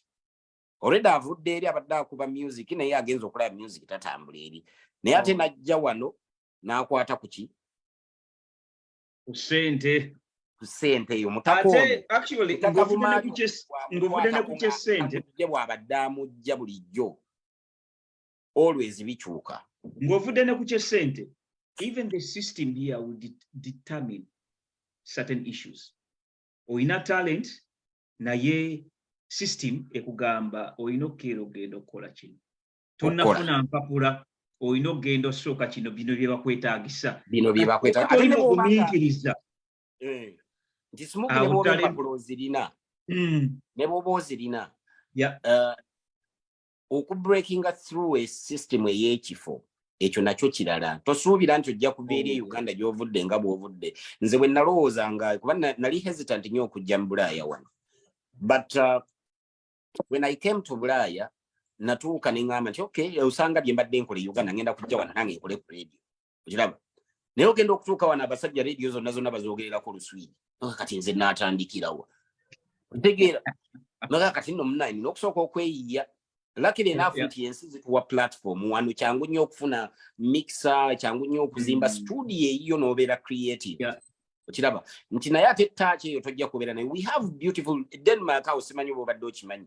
We have one of Uganda's biggest producers. True. Joy Tabla. Yeah. We have him down there. Era mbadde njamwogerako katono nga tumaliriza. Yeah.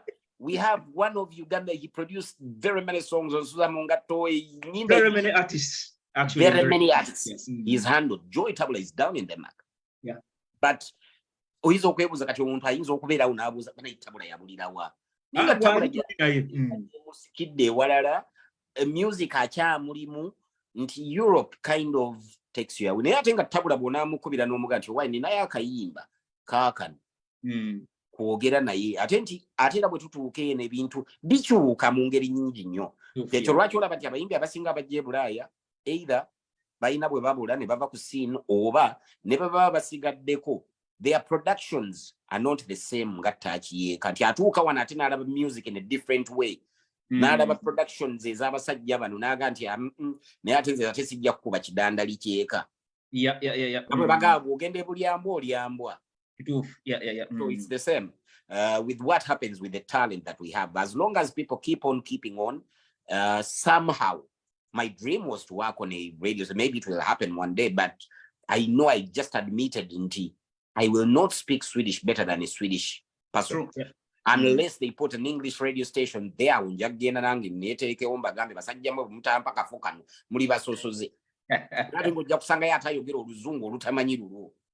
Somebody was telling me in the UK again, the UK nga naye amanya ayogera oluzungu oluyitirivu. Naye agenda okutuukayo nga bambi oluzungu lwe n'ebiboogera tebabitegeera. Yeah. So that is a big hindrance gye tulina. Okay. Ekyo nno kyongera okuba nga kitegeerekeka naye nga era kyakuyiga era nga kisoomooza eri bannaffe. Ekyokuyiga kye naali stress nze nnyo eri abayimbi baffe abali wano nti bannange try to find good studios. Ate era bw'oba oyagala music sooka omanye focus kiki oyagala. Music oyagala playing the crowd eri e Bulaaya, international community, oba oyagala competing e Uganda. Because abamu bakola music n'ayagala playing e Uganda naye nga producing idde mu ngeri ya Europe. N'ebidongo bya Europe. Kati oyo tagenda ku playinga ku radio ze Uganda. You can do your music n'oga nti aluno ndukoledde be Uganda. N'ofuna produce Uganda n'alu producinga oba n'alu masteringa oyajja kuba ayina ttaachi ye Uganda nga bwe gambye nti tulina abantu abo. Nkumenyedde Joy Tabula wano tulina omwana omulenzi omulala Jose Project Power. So some of those producers we have ne UK manyi ba mwami Kadume gye bali US, everywhere we have those kind of people who will produce something that is for the niche eyeka. Neate bwoba producing sometimes focusing on and it doesn't, you know, producing in a market ya Bulaaya. Find what you want. Ebibuuzo bingi ne answers tero kubeera entono ddala nga twebuuza ebintu ebimu. Era mbadde n'ekibuuzo kye mbadde njagala okubuuza naye oba ndowooza olwakadde nandikirese kubanga abasajja nga we mubanga muli mu tuyinza okukola party tumunga bwe nagambye simugi nti Mbazira program yesawe emwe yinza obutatumalira tuyinza okutandika ne twogera ku byaffe ng'abantu, and of course at the end of the atenga bwe ngenda maaso online boogera kusiima bo awagabubwazi naye nga beerabidde mbu tuli programmed naye era kansooka empisewo wano baganda bagali online bagambye Mbaziira bakwongedde okwebaza nti webale kubanga ozze. Omwami bamuyita William Kabugo bakagambye mwebale kuweereza program eno era waliwo Chapili agambe we had a wonderful reception on ADR. Actually that's really good in Oslo. Waliwo Moses Mugisha bannaffe mwebale nnyo show ayongedde okwebaza. Waliwo bamuyita wayogedde ku bayimbi ndowooza n'ayongera okukatiza yabadde ani Sami Kasule. Yes, Sami Kasule. Sami tetwamwogeddeko, but Sami the late. Yeah. Sami is also The late, yeah. Badde twogerako y'abayimbi ab'e Sweden. No, Frank Mbalire nayo oyinza omugattako okwo. Then waliwo this Jojo Jorina yongedde n'agamba for sure we should normalize supporting our own promoters in Europe kubanga same people buy tables tickets for friends and then and families back home just for showbiz ate bo nebakubako enjawulo. Yes, then we have Sweet Baby ayongedde ye n'akatiza abantu boyongera okujja agambye Grace Kamate naye tumwerabidde. Mwattu bantu bangi nnyo abali mu mawanga abongedde okubanga balina ebitone babitutta ate ne bizikira naye nga si kwagala kwabwe baagala kyebayita okubalansinga eryato. Ndowooza program tunagyeeta oluvannyuma kuba kyembadde njagala era mubuuza kati ng'omusajja munnamawulire nga wasoma ku mawulire ag'oluzungu ku Radio Uganda ate n'obeera nga oline ku Radio Simba okubanga you became something else not that in the medical world. Mbadde era nina kyenjagala okubuuza lwaki the media personnel oba abantu abali mu media fraternity badduse nnyo ne bava mu Uganda ne bajja eno. Is there a pressure pull or a pressure push? Ekyo nno ndowooza tulikifunako omulundi omulala as a discussion of ekyo kiba kiwanvu nnyo okulambula especially because of time, but situation changes you. Embeera bagamba nti bw'otakyuka na mbeera embeera ejja kukyusa. Embeera yennyini nnyini ekukyusa. Kati katukireka awo bwe tutyo nti ndowooza tujja kifunira program yakyo ongerenga. If you don't change with the situation or with the times themselves are going to change you. Okay. Waliwo akugambye really people person Mr. Mbaziira baongera kwebaza era ndowooza it's a credit to us okubanga tukuba nti oli naffe. Mpozi kyebagambye akatalekeka kubanga bwenjogera we nabadde ntandika abawuliriza nabagambye mpise twayise mukulu Mbaziira Joseph on issues of entertainment. Naye in my introduction I look at him as a cocktail. He's a communicator in nutshell.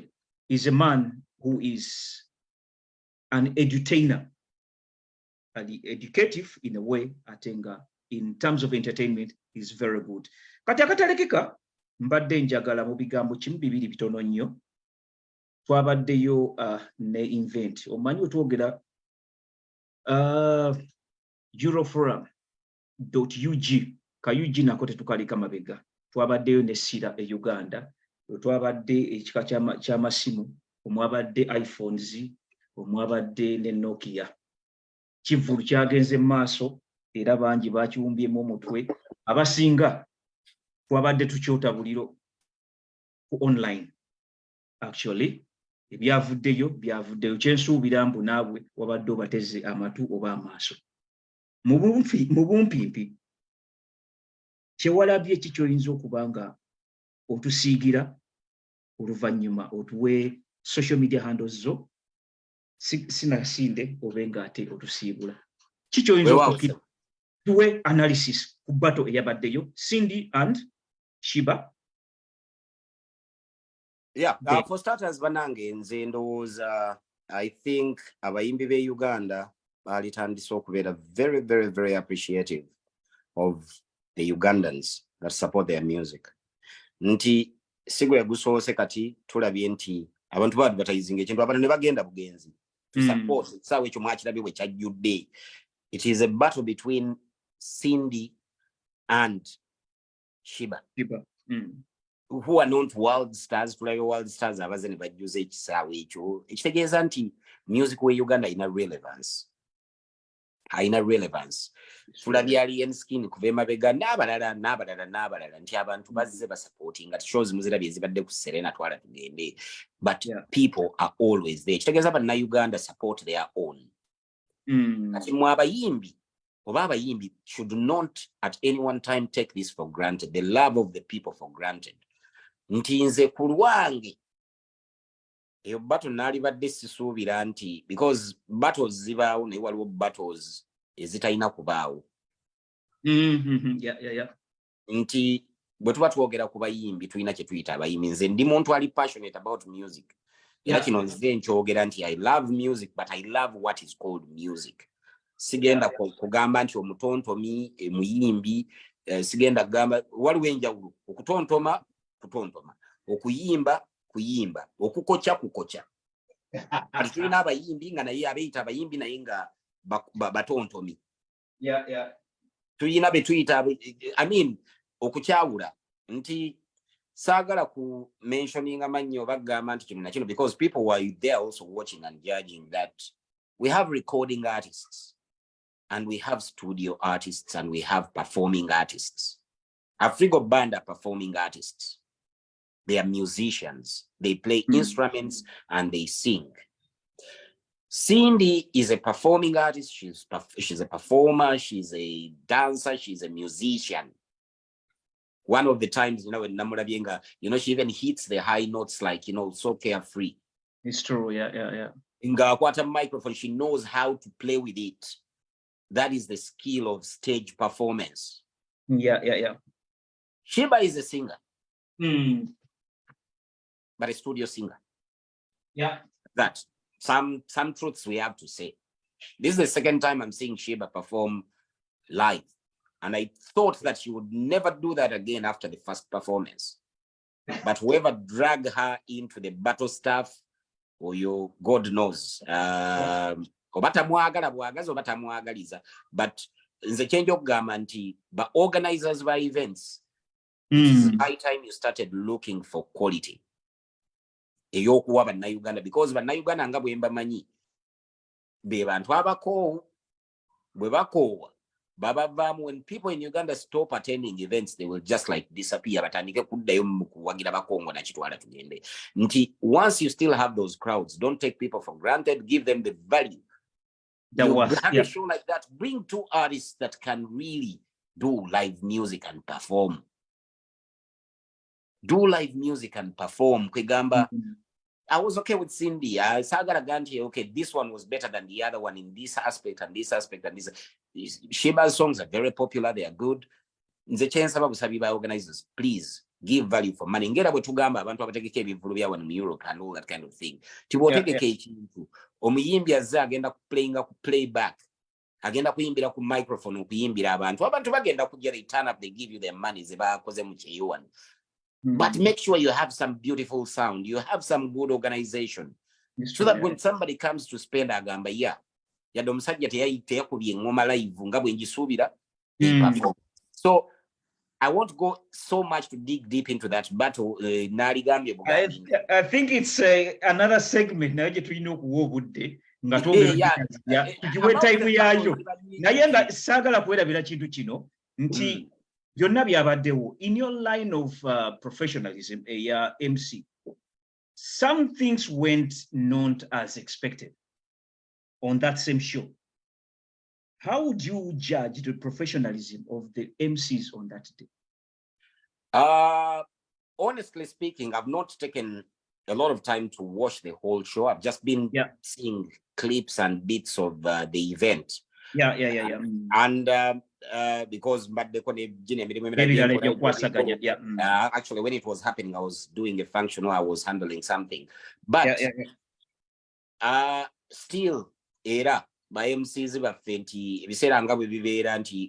you don't have to own the show, CEO. show y'abayimbi abazze okuperforminga abantu bwe bazze okulaba gwe you are just an added spice mu kintu kino kyonna nti oliwo okuspicinga bintu, so keep it at that and keep it at your job. Muntu wajja ate n'ayagala okutakinga sides ate ndi eno it is a battle.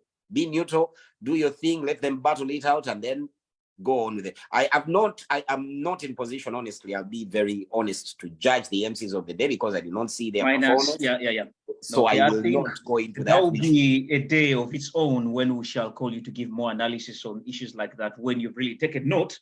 Kuchi ekyabaddewo naye twongera kwebaza kuba nti otuwadde akadde Big Ent omusajja tulina Big Ent ali online ayongera naye kugamba misinze naye ojja kuddamu olabe recap kwebaza musajja gwenjogerako Big Ent naye obi wange we twazirunda naye nga is a big promoter in Mutege Sabavulu w'omutaki era nga taki ye bwayogera bwati bo bukkiriza sebo Big Ent webale nnyo kubanga ate naffe ku online nsuubira naye tujja mufuna atwe analysis ku kyekyabaddewo kubanga naye ensonga zino za entertainment mwesiga ekyo nno nga nkivuddeko katono nnyo mbadde njagala obudde ompisizeemu wano social media handles zo kubanga mbazira ndowooza actually obadde onsabye ensibula abantu baffe social medias bw'oba oyagala okugoberera Joseph Mbazira waliwo ku Facebook aliyo nga Joseph YOZEFU Joseph Mbazira, and then still waliyo era ndowooza page endala jojjo kwegattako bw'oba oneegaseeko definitely nja redirectinga ku ndala eriko Joseph, yours truly Joseph the MC. That is another of my pages.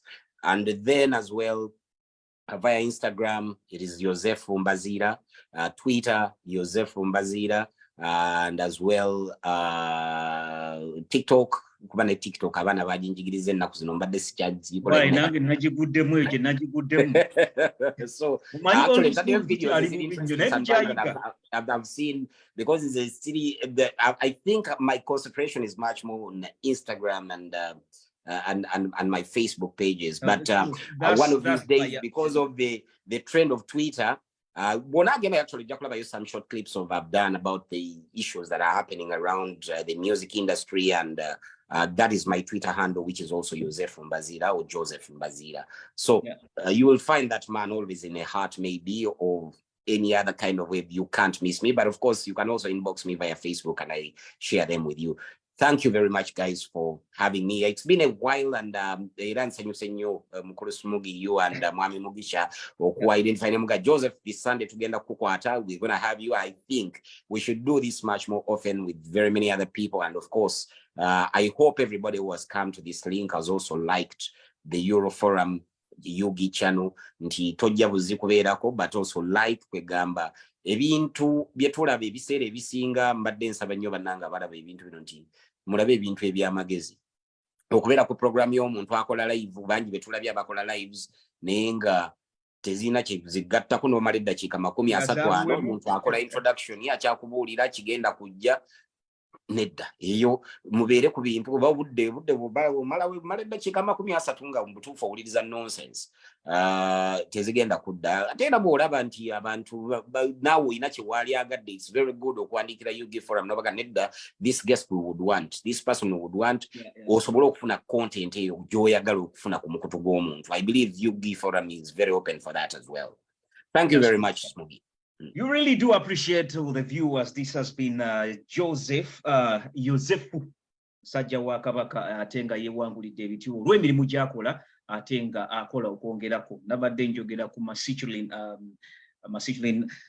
imperative nti ogatta ku society ng'omusajja olina gatta ku society then gyeyongera okubanga ogatta ku society by coincidence ojja kwesanga nga ne family yennyini nnyini efuuse beneficiary mu kintu ky'okoze. Kale wano kitukakatako okulaba nti twongera okugattako. Euroforum kyegezaako kubanga ekola nti yasalawo okweyima omutwe nayo ebenga egezaako okugatta bannaffe kye baateekawo oba kye bakyasirisizza nga bagenda kuleeta. Mbazira waliwo kyeyerabidde bagamba is a podcast gy'ateekawo era nga tujja gibeerako naddala nze nja gibeerako sijja gaana nja kubeerako kubanga twongera kugattako ku kiriwo era wano waliwo lwakwata kiwadde nnyo takyongeddeeko bode naye nga ye musajja yasooka okwongera okututeekera ku one online radio nga bali bagiyita Yuga Muziki Radio. Actually, just to kuchogerako katono nnyo, very many people have come down and asked me, Joseph, radio, and Komawudi, radio daddy, and I've told them that, you know what, guys, the times of radio now, tunula mora be, emirundi emeka yoddayo wakanoteekako radio kebere online. Nawe kenyini n'ogiwulirizamu. Nti ojja kwekanganga ebiseera bitono nnyo by'olina ebigamba nti kanteekeko radio. But of course, people were always there okuwuliza Yuga Muziki, and of course over the weekends and the programs that we used to have. Naye ndowooza nga bwe njogeddemu ne Smugi tugenda kudda ku kintu ekitibwa podcasts, because podcasts anytime, anywhere you are, you could tune into a program like, you know, we've done right now, and you find it on Yugi Forum. N'ogiwuliriza tujja kuddeeyo nti tutambule ate naffe n'omulembe. Where we can, because even with the podcast you can have some of this music or music or played just, you know, dry talking tuulize kubuyimba obupya abantu basabe kubuyimba, and it is really interactive, by the way, when it is like on a podcast channel like that. Je tusuubira okubanga tujja genda tubajjukiza bujjukiza nti bana keep it down here abasajja naddala bana abatandise emikutunga gino naye mbeebaza omukisa guno. Thank you very much. Nkitegeera naye nga era twongera okwebaza ekyo olw'obudde bwondabye online waliwo abazze bagambye true bakwebaza Mutunyi Anne Irene agambye kajjamu webale nnyo ayongedde wano gamba Mbazira William Kabugo ayongedde agamba wewandiise osobola abadde akunga abantu kwewandiisa basobole okwetaba mu ntanda ya Buganda diaspora etandika nga 25 September. Ekyo nno kikulu nnyo mubenga mukyetabamu nnyo naye nga twebazizza nnyo akaddeko omusajja nga bwe nagambye wa Chelsea akyali mu miggo naye era y'omu ku musajja bwe tuba twogera ku Yuga Muziki tetuyinza kwerabira era yateekawo kibayita ekikadde kino ebivvulu yabiteekangawo ng'ate takomye ku barbecues organizing kugamba is a man of people, is a cocktail in a nutshell. That's what I would say. Webale nnyo, webalire ddala. It has been one of the shows, and we'll feel we need you more, and then at least I will always be around Sebo when needed. So I'm looking forward to our next interaction, and of course I'm looking forward that we keeping on as people who support the community via communication, via media. I thank you very much for this opportunity, and I also request our people to keep in touch on these forums and tuongere okubawa content ali mature and known, ebitaliimu kubeera nti ojja kubeera ng'owuliriza n'abaana booti obwolwe obeere waka nga mutuufu ojja kuwuliriza program oganja this is the right place I gotta be. Thank you very much. Wano nno sijja kwerabira abasajja nga Joe Tabula nabo tujja kuba nga tucommunicatinga nabo baleete ku Euroforum tulabe butya bwe tuyinza okugabanako ku the wisdom they share, because they are people of experience.